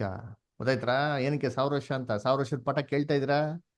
ಕೇಳ್ಬೇಕ್ರಿ. ಅದಕ್ಕೆ ಹೇಳೋದು very very important doctrine in the Bible. 1000 years ಕೊಟ್ಟಿರೋ ಕ್ರೈಸ್ಟ್ಗೆ ರೂಲ್ ಮಾಡಕ್ಕೆ. ಸತ್ತೋಗಿರಂತ ಎಲ್ಲಾ ಮನುಷ್ಯರು ಎಬ್ಬಿಸಿ ವಾಪಸ್ ಆದಾಮ್ಗೆ ಅಂತ ಪರಿಪೂರ್ಣ ಅಂತ ಏನ್ ಮಾಡ್ತಾರೆ? ಕರ್ಕೊಂಡ್ ಬರ್ತಾರೆ. ಅವಾಗ ಭೂಲೋಕದಲ್ಲಿ ಸಮಾಧಾನ ರಾಜ್ಯ ಬರ್ತದೆ. ಇದಕ್ಕೋಸ್ಕರನೇ ದೇವರು ಭೂಮಿನ ಸೃಷ್ಟಿ ಮಾಡಿರೋದು. ಸತ್ತವರೆಲ್ಲ ಸತ್ತೋಗಿ ನರಕಕ್ಕೋ ಸ್ವರ್ಗಕ್ಕೋ ಹೋಗೋದಕ್ಕಲ್ಲ ರೀ. ಅದರ ಅದಕ್ಕೆ ಯೇಸು ಕ್ರಿಸ್ತು ನಮ್ಗೆ ಏನು ಪ್ರೇಯರ್ ಹೇಳ್ಕೊಟ್ರು? ಯೇಸು ಕ್ರಿಸ್ತು ಪ್ರಾರ್ಥನೆ ಹೇಳ್ರಿ ನೋಡೋಣ. ಎಲ್ಲಿ ಪ್ರಭು ಪ್ರಾರ್ಥನೆ ಹೇಳ್ರಿ ನೋಡೋಣ. ಕರ್ತನ ಪ್ರಾರ್ಥನೆ. ಪರಲೋಕದಲ್ಲಿರುವ ನಮ್ಮ ತಂದೆಯೇ, ಪರಲೋಕದಲ್ಲಿರುವ ತಂದೆ, ನಮ್ಮ ತಂದೆಯೇ, ಹಾ, ನಿನ್ನ ನಿನ್ನ ನಾಮವು ನಾಮವು ಪವಿತ್ರವಾಗಲಿ, ಎಣಿಸಲ್ಪಡಲಿ. ನಿಮ್ಮ ರಾಜ್ಯ ಬರಲಿ, ನಿಮ್ಮ ಚಿತ್ತ ಹಾ, ಪರಲೋಕ ನೆರವೇರೋ ಪ್ರಕಾರ ಭೂಲೋಕ ಹಾ, ನೆರವೇರಲಿ. ನೋಡ್ರ, ನಮ್ಮ ಅನುದಿನದ ನಿನ್ನ ಆಹಾರವನ್ನು ರಾಜ್ಯವು ನಮಗೆ ಬರಲಿ, ಕೊಡು. ನಿನ್ನ ಚಿತ್ತ ಪರಲೋಕ ನೆರವೇರ್ತ ಪ್ರಕಾರ ಎಲ್ಲಿ ನೋಡಲಿ ನೆರವೇರಲಿ, ಭೂಲೋಕ ನೆರವೇರಲಿ ಅಂತ ಹೇಳ್ತಾರೆ. ನಿನ್ನ ರಾಜ್ಯದ ಬರಲಿ ಅಂತ ನಾವು ಎಷ್ಟು ಸತಿ ಪ್ರಾರ್ಥನೆ ಮಾಡ್ತೀವಿ. ಕಣ್ಣು ಮುಚ್ಕೊಂಡು ಬರೀ ಪ್ರಾರ್ಥನೆ ಮಾಡೋದು ಅಷ್ಟೇ. ಮನ್ಸಲ್ಲಿ ಏನು ಹೇಳೋದು? ನೀನು ರಾಜ್ಯ ಬರಲಿ, ನೀನು ರಾಜ್ಯ ಬರಲಿ ಅಂತ ಬಾಯಿನಲ್ಲಿ ಹೇಳ್ತಾ ಇರೋದು. ಮನ್ಸಲ್ಲಿ ನೀನು ಅಲ್ಲೇ ಇರೋ, ನಾನು ಅಲ್ಲೇ ಬಂದ್ಬಿಡ್ತೀನಿ, ನೀನು ಅಲ್ಲೇ ಇರೋ, ನಾನು ಅಲ್ಲೇ ಬಂದ್ಬಿಡ್ತೀನಿ. ಅದರ ಮಿಗ್ದವರೆಲ್ಲ ಬಂದು ನರ್ಕಕ್ಕೆ ಹೋಗ್ಬಿಡ್ತಾರೆ, ನಾನು ಮಾತ್ರ ಸ್ವರ್ಗಕ್ಕೆ ಬರ್ತೀನಿ. ಇದೇ ಮನ್ಸಲ್ಲಿ ನೆನ್ಸ್ಕೊಳ್ಳೋದು. ಬಾಯಿನಲ್ಲಿ ಮಾತ್ರ ಹೇಳ್ತಾ ಇರೋದು ಏನು? ನೀನು ರಾಜ್ಯ ಬರಲಿ. ಏನಕ್ಕೆ ರಾಜ್ಯ ಬರಲಿ? ರಾಜ್ಯ ನನಗೆ ಬರಬೇಕು. ಗೊತ್ತೇ ಇಲ್ವಲ್ಲ ಕಾನ್ಸೆಪ್ಟ್, ಸತ್ಯನೇ ಗೊತ್ತಿಲ್ವಲ್ಲ. ನಿನ್ನ ರಾಜ್ಯವು ಏನಾಗ್ಲಿ ಭೂಲೋಕದಲ್ಲಿ ಬರಲಿ. ನಿನ್ನ ಚಿತ್ತ ದೇವ್ರೆ ಪರಲೋಕದಲ್ಲಿ ಯಾವ ತರ ನೆರವೇರ್ತಾ ಇದೆಯೋ ಆ ಥರ ಎಲ್ಲಿ ನೆರವೇರ್ಲಿ ದೇವ್ರೆ? ಭೂಲೋಕದಲ್ಲಿ ನೆರವೇರಲಿ.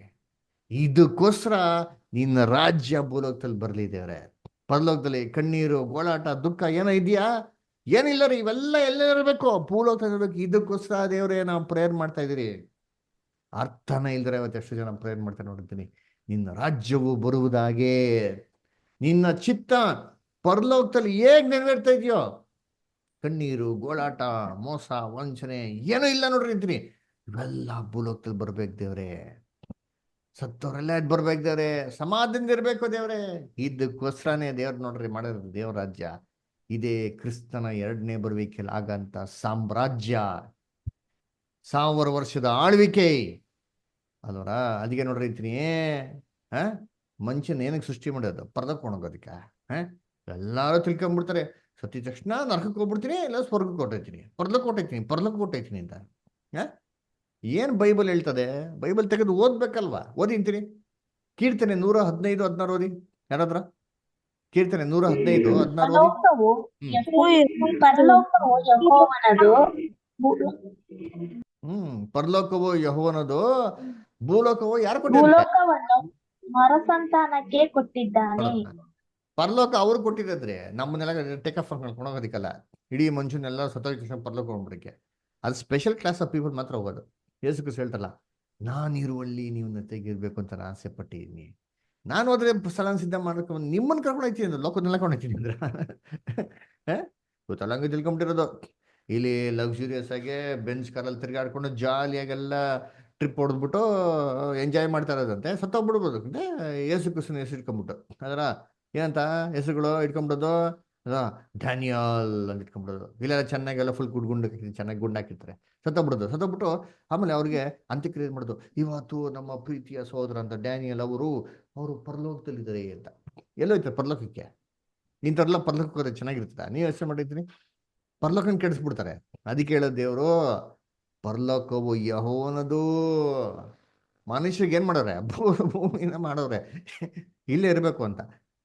ಇಲ್ಲದೇ ಅಲ್ಲಿ ಬರ್ತೀನಿ ಅಂದ್ರೆ, ನೋಡಪ್ಪ ಓನ್ಲಿ ಸೆಲೆಕ್ಟೆಡ್ ಕ್ಲಾಸಸ್ ಬರಬೇಕು. ನೀನ್ ಬರ್ಬೇಕಲ್ಲಿ, ಬಾ ಪರಲೋಕಕ್ಕೆ ಬಾ, ನೋ ಪ್ರಾಬ್ಲಮ್. ನನ್ನ ಮಗನ ಥರ ಆಗ್ತೀಯಾ? ಕ್ರಿಸ್ತನ್ ಥರ ಆಗ್ತೀಯಾ? ಬಾ. ಕ್ರಿಸ್ತನ್ ಥರ ಆಗಿದ್ರೆ ನೀನ್ ಪರಲೋಕಕ್ಕೆ ಬಾ ಅಂತ ಹೇಳ್ತಾರೆ. ಎಷ್ಟು ಜನ ಆಗ್ತಾರೆ ಕ್ರಿಸ್ತನ್ ಥರ? ನೀವು ಹೇಳ್ರಿ ಇದ್ದೀನಿ. 150 ಜನಕ್ಕೆ ಭಾನುವಾರ ಕ್ಲಾಸ್ ಇದೆ ಅಂತ ಹೇಳ್ತಾರೆ. ಎಷ್ಟು ಜನ ಫೋನ್ ಕಾಲ್ ಇಲ್ದಿರ ವಾಲಂಟಿಯರ್ ಬಂದು ಕೂತ್ಕೊಂತಾರೆ? ಎಷ್ಟು ಜನ ರೆಗ್ಯುಲರ್ ಬಂದು ಕೇಳ್ತಾರೆ ದೇವ್ರ ವಾಕ್ಯನ? ದೇವ್ರ ಮಾತಿಗೆನೆ ಬೆಲೆ ಕೊಟ್ಟಿಲ್ಲ ಅಂತಂದ್ರೆ ದೇವ್ರ ಪಕ್ಕದಲ್ಲಿ ಹೋಗಿ ಕೂತ್ಕೊಳಕ್ ಸಾಧ್ಯನಾ? ದೇವ್ರ ಸನ್ನಿಧಾನದಲ್ಲಿ ನಿಂತ್ಕೊಳಕ್ ಸಾಧ್ಯನಾ? ಯೋಚನೆ ಮಾಡ್ಬಿಟ್ಟಿರ್ತೀನಿ. ಯೆಹೋವನ ಮಾತಿಗೆ, ದೇವ್ರ ಮಾತಿಗೆ ಬೆಲೆ ಕೊಡ್ದಿರೋನು ಏನ್ರಿ ಏನೂ ಪ್ರಯೋಜನ ಇಲ್ದಿರೋನ್ರಿ. ದೇವ್ರು ಹೆಂಗ್ರಿ ಬೆಲೆ ಕೊಡ್ತಾರೆ? ಅದಕ್ಕೆ ಹೇಳೋದು, ಸ್ವಾಮಿ ಸ್ವಾಮಿ ಅನ್ನೋರೆಲ್ಲರೂ ಪರಲೋಕ ರಾಜ್ಯಕ್ಕೆ ಹೋಗಲ್ಲ. ಇನ್ನೊಂದು ವಾಕ್ಯ ಓದಿ, ಏಷ್ಯಾ 45:18 ಓದಿ. ಏಷ್ಯಾ 45:18 ಓದಿ ಜೋಲ್ ಬ್ರದರ್. ಆಕಾಶ ಮಂಡಲವನ್ನು ಸೃಷ್ಟಿಸಿದ ಯೆಹೋವನ ಮಾತನ್ನು ಕೇಳಿರಿ. ಆತನೇ ದೇವರು. ಭೂಲೋಕವನ್ನು ನಿರ್ಮಿಸಿ ರೂಪಿಸಿ ಸ್ಥಾಪಿಸಿದನು. ಅದನ್ನು ಶೂನ್ಯ ಸ್ಥಾನವಾಗಿರಲೆಂದು ಸೃಷ್ಟಿಸದೆ ಜನನಿವಾಸಕ್ಕಾಗಿಯೇ ರೂಪಿಸಿದನು. ಈತನು ಹೀಗೆನ್ನುತ್ತಾನೆ, ನೋಡ್ರ, ಜನ ನಿವಾಸಕ್ಕಾಗಿ ಸೃಷ್ಟಿ ಮಾಡಂತೆ. ಭೂಮಿನ ಸೃಷ್ಟಿ ಮಾಡಿದ ಜನಕ್ಕೆ ಎಲ್ಲ ಭೂಮಿನೆಲ್ಲ ಸುಟ್ಟಾಕ್ಬಿಡೋಣ, ನ್ಯೂಕ್ಲಿಯರ್ ಭೂಮಿನ ಹೊಡೆದಾಕ್ಬಿಡೋಣ, ಭೂಮಿನ ನಾಶ ಮಾಡ್ಬಿಡೋಣ ಅಂತಂದ್ರ ಅದಗ ಭೂಮಿ ಸೃಷ್ಟಿ ಮಾಡಿದೆ ಜನಾಂಗಕ್ಕೆ. ಜನಾಂಗ ಇಲ್ಲೇ ಇರ್ಬೇಕ್ರಿ, ಅದಕ್ಕೋಸ್ಕರ ಸೃಷ್ಟಿ ಮಾಡ್ರಿ. ಹಂಗಾರೆ ಸುವಾರ್ತನ ಏನೋ ಬರೀ ಯೇಸು ಕ್ರಿಸ್ತನ ಬಗ್ಗೆ ಹೇಳಿರೋ ಸುವಾರ್ತನ? ಯೇಸು ಕ್ರಿಸ್ತನ ಬರ್ತಡೇ ಬಗ್ಗೆ ಹೇಳಿರೋ ಸುವಾರ್ತನ? No, entire Bible is the gospel. ಅದಕ್ಕೆ ಅಬ್ರಾಮ್ಗೆ ಈ ಸುವಾರ್ತೆನ ನೀವು ಕೇಳಲ್ಲ ವಿಶ್ವಾಸ ಒಂದೂವರೆ ಗಂಟೆಯಲ್ಲಿ ಸುವಾರ್ತೆ ಕೇಳಿದಲ್ಲ, ಇದೇ ಸುವಾರ್ತೆನ ಅಬ್ರಾಗ ಏನ್ ಮಾಡಿದ್ ದೇವ್ರು ಹೇಳಿದ್ದು. ಮತ್ತೆ ದೇವದೂತರು ಬಂದು ಏನ್ ಕೇಳಿದ್ರು, ಯೇಸು ಕ್ರಿಸ್ತ ಹುಟ್ಬೇಕಾರೆ ಏನ್ರಿ ಎಲ್ಲಾರ್ಗೂ ಸಂತೋಷವನ್ನು ಉಂಟು ಮಾಡಂತ ಶುಭ ಸಮಾಚಾರ ಅಂತ ತಿಳಿಸಿದ್ ಯಾಕೆ ಕೇಳಿದ್ದು ಅಂದ್ರೆ, ಇವೆಲ್ಲ ನೆರವೇರ್ಬೇಕು ಅಂದ್ರೆ ಯೇಸು ಕ್ರಿಸ್ತ ಬೇಕ್ರಿ, ಯೇಸು ಕ್ರಿಸ್ತ ಬುಲೋಕ ಬರ್ಬೇಕಾಯ್ತು, ಪಾಪಿಗಳಿಗೆ ಸಾಯ್ಬೇಕು ಅಂತ, ಅದಕ್ಕೋಸ್ಕರನೇ ಆ ಮಾತನ್ನ ದೇವದೂತರು ಹೇಳಿದ್ದು. ಆದ್ರೆ ಅದೇ ಸುವಾರ್ತೆ ಅಲ್ಲ. ಎಂಟೈರ್ ಬೈಬಲ್ ಅಲ್ಲಿ ಕ್ರಿಸ್ತನ ರಾಜ್ಯ ಭೂಲೋಕದ ಸ್ಥಾಪನೆ ಆಗದೆ ಸುವಾರ್ತೆ. ಅದರಿಂದ ನೆಕ್ಸ್ಟ್ ಟೈಮ್ ಯಾರು ಕೇಳೋರು ಏನ್ ಮಾಡಿ ಧೈರ್ಯವಾಗಿ ಹೇಳಿ, ಸುವಾರ್ತೆನ ಏನಪ್ಪಾ ಅಂತಂದ್ರೆ ಬರೀ ಏನ್ರಿ ನರಕ ಸ್ವರ್ಗ ಅಲ್ಲ ರೀ, ಏನ್ರಿ ಕ್ರಿಸ್ತನ ಎರಡನೇ ಬರುವಿಕೆಯಲ್ಲಿ ಭೂಲೋಕದಲ್ಲಿ 1000 ವರ್ಷ ಅವರು ಆಳ್ವಿಕೆ ಮಾಡ್ತಾರೆ. ಅವಾಗ ಸತ್ತೋಗಿರೋ ಪ್ರತಿಯೊಬ್ಬ ಮನುಷ್ಯಗೆ ಏನ್ ಮಾಡ್ತಾರೆ, ಅವ್ರಿಗೆ ಆಶೀರ್ವಾದ ಕೊಡ್ತಾರೆ. ಇದೇ ಸುವಾರ್ತೆ.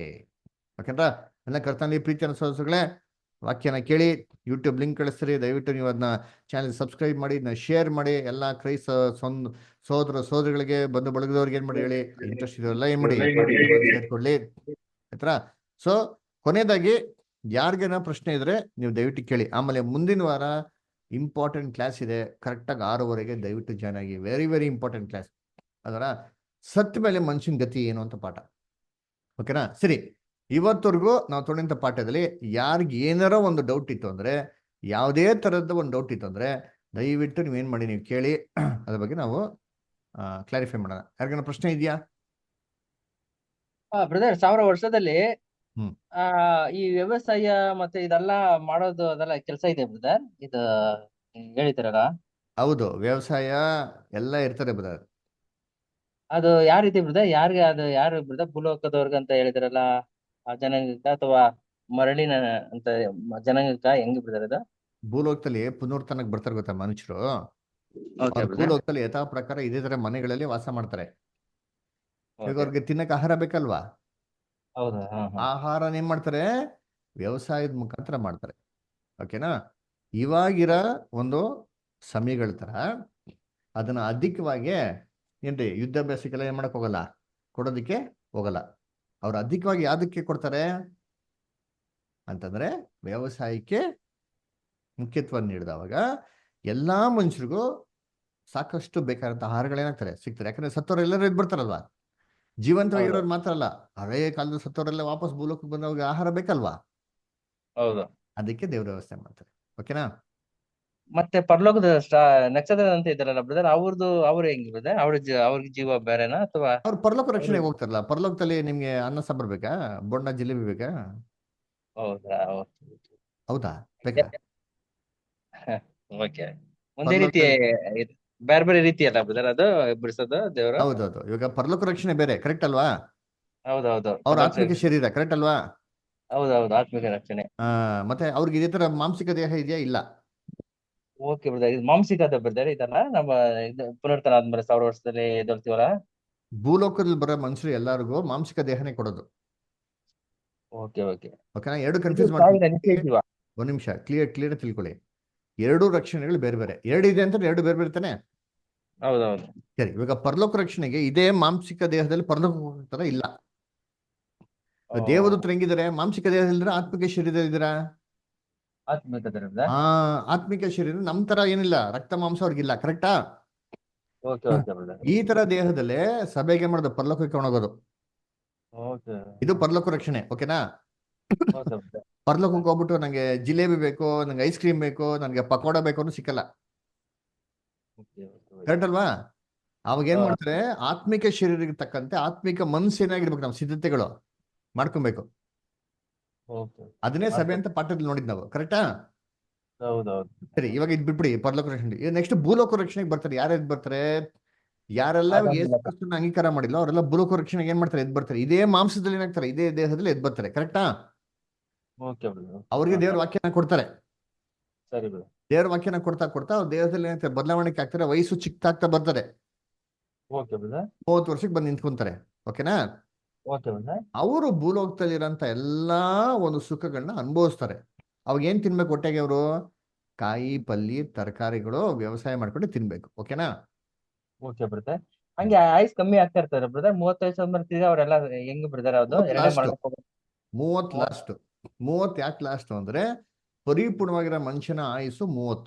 ಅದಕ್ಕೆ ಯೇಸು ಕ್ರಿಸ್ತು 30ನೇ ವಯಸ್ಸಲ್ಲಿ ಬ್ಯಾಪ್ಟಿಸಮ್ ತಗೊಂಡಿದ್ದು. ದೇವದರ್ಶನ ಗುಡಾರದಲ್ಲಿ ಯಾರೋ ಕೆಲಸ ಮಾಡಬೇಕು ಅಂದ್ರೆ 30 ವಯಸ್ಸನ್ನು ದೇವ್ರು ಫಿಕ್ಸ್ ಮಾಡಿದ್ದು. ಆದಾಮನ ಸೃಷ್ಟಿ ಮಾಡ್ಬೇಕಾದ್ರೆ 30 ವಯಸ್ಸಿಗೆ ಸೃಷ್ಟಿ ಮಾಡಿ ಇಮಿಡಿಯೇಟಾಗಿ ನೆಕ್ಸ್ಟ್ ಡೇನೆ ಮದುವೆ ಮಾಡಿದ್ದು ಅವ್ರಿಗೆ, ನೆಕ್ಸ್ಟ್ ಇಯರ್.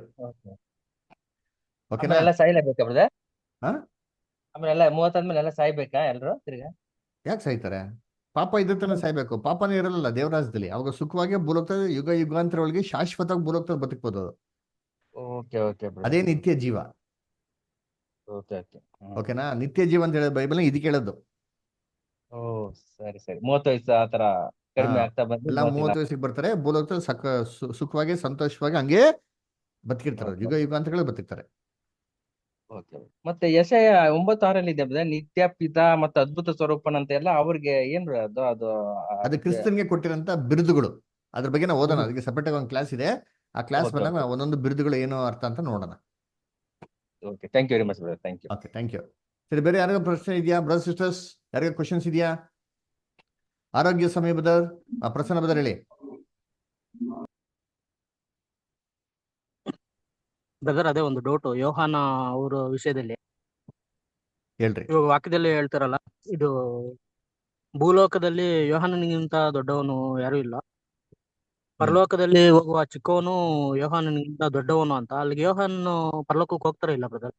ಪರಲೋಕಕ್ಕೆ ಹೋಗಲ್ಲ ಅಂತ ಅಲ್ಲಿ ಸ್ಪಷ್ಟವಾಗಿ ಹೇಳ್ತಾರೆ. ಯಾಕೆಂತಂದ್ರೆ ಸ್ತ್ರೀಯಲ್ಲಿ ಹುಟ್ಟಿದವರು ಎಲ್ಲರಲ್ಲೂ ಹಾ ಯೋಹಾನಕ್ಕಿಂತ ದೊಡ್ಡವರು ಯಾರು ಇಲ್ಲ. ಆದರೂ ಅಂತ ಅಲ್ಲೇ ಒಂದು ಕಂಡೀಷನ್ ಹಾಕ್ಬಿಟ್ರು. ಆದರೂ ಏನ್ರಿ, ಇವ್ರು ಎಷ್ಟೇ ಹಾ ದೊಡ್ಡವರಾಗಿರೋದು ಪರಲೋಕ ರಾಜ್ಯದಲ್ಲಿ ಬರುವಂತ ಚಿಕ್ಕ ಮನುಷ್ಯ ಯೋಹಾನಕ್ಕಿಂತ ದೊಡ್ಡವನಾಗಿರ್ತಾನೆ. ಏನ್ ಮೀನಿಂಗು? ಯೋಹಾನ ಭೂಲೋಕ ರಕ್ಷಣೆಗೆ ಸಂಬಂಧಪಟ್ಟಂತ ಎಲ್ಲಾ ಮನುಷ್ಯಗಳಲ್ಲಿ ದೊಡ್ಡವರೇ.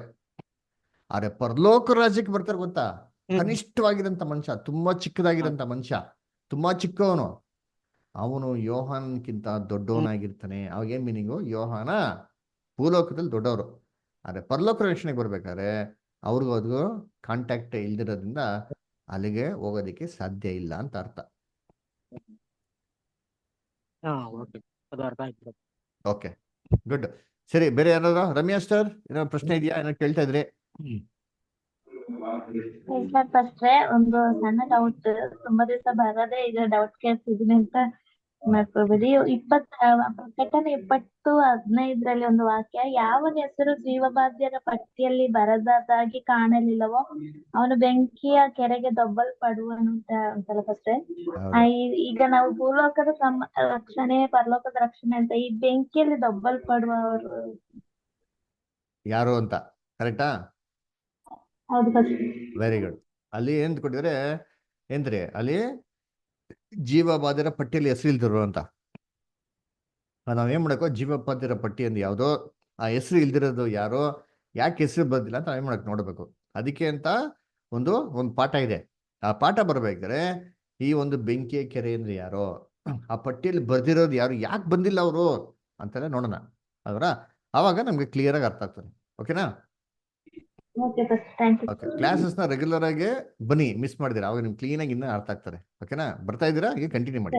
ನಮ್ಗೆ ಬರ್ತಾ ಇದೀವಿ. ನಮ್ಗೆ ಸ್ವಲ್ಪ ಸಭೆ ದೂರ ಆಗಿರೋದ್ರಿಂದ 45 ಕಿಲೋಮೀಟರ್ ದೂರ ಹೋಗ್ಬೇಕು. ಹೋಗಿ ಬರೋದಾಗ ಸ್ವಲ್ಪ ಲೇಟ್ ಆಗ್ಬಿಡ್ತದೆ ಫಸ್ಟ್. ನಾವ್ ಕೇಳ್ಕೊತಿದೀನಿ ಅಷ್ಟೇ ಯೂಟ್ಯೂಬ್ ಅಲ್ಲಿ. Okay okay, good. ಕೇಳಿ, ಏನೋ ಡೌಟ್ಸ್ ಇದ್ರೆ ನೀವು ವಾಟ್ಸಪ್ ಮಾಡಿ ನಮ್ಗೆ. ಓಕೆನಾ? ಸರಿ ಫಸ್ಟ್. ಸರಿ, ಆರೋಗ್ಯ ಸಮಯ ಬದರ್ ಏನೋ ಪ್ರಶ್ನೆ ಇದೆಯಾ? Okay, Jacob Roopa, James brother, Joel brother,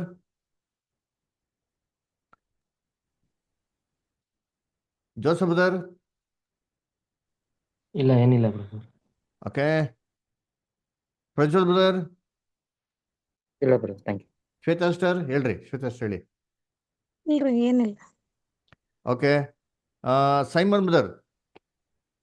ಇಲ್ಲ ಬ್ರದರ್. ದಯವಿಟ್ಟು ಕ್ಲಾಸಸ್ ಪೂರ್ತಿ ಕೇಳಿದಿರಂತ ಭಾವಿಸ್ತೀನಿ ಸೈಮನ್ ಬ್ರದರ್. ನೋಟ್ಸ್ಗಳು ಬರ್ಕೊಳ್ಳಿ, ಇನ್ನೊಂದ್ಸರಿ ರೆಕಾರ್ಡಿಂಗ್ ಕಳ್ಸಿನಿ, ಕೇಳಿ. ಏನೋ ಡೌಟ್ ಇದ್ರೆ ಕೇಳ್ರಿ ಬ್ರದರ್ ಸೈಮನ್ ಬ್ರದರ್. ಇವೆಲ್ಲ ಕ್ಲಾಸ್ಗಳನ್ನ ಗಮನ ಇಟ್ಟು ಕೇಳಿದ್ರೆ ನಿಮ್ಗೆ ಪ್ರಯೋಜನ ಆಗೋದು. ಓಕೆನಾ? ಹೌದು ಬ್ರದರ್. ಹೌದು. Good good. Okay, Sujata Karthik sister ಏನೋ ಪ್ರಶ್ನೆ ಇದೆಯಾ?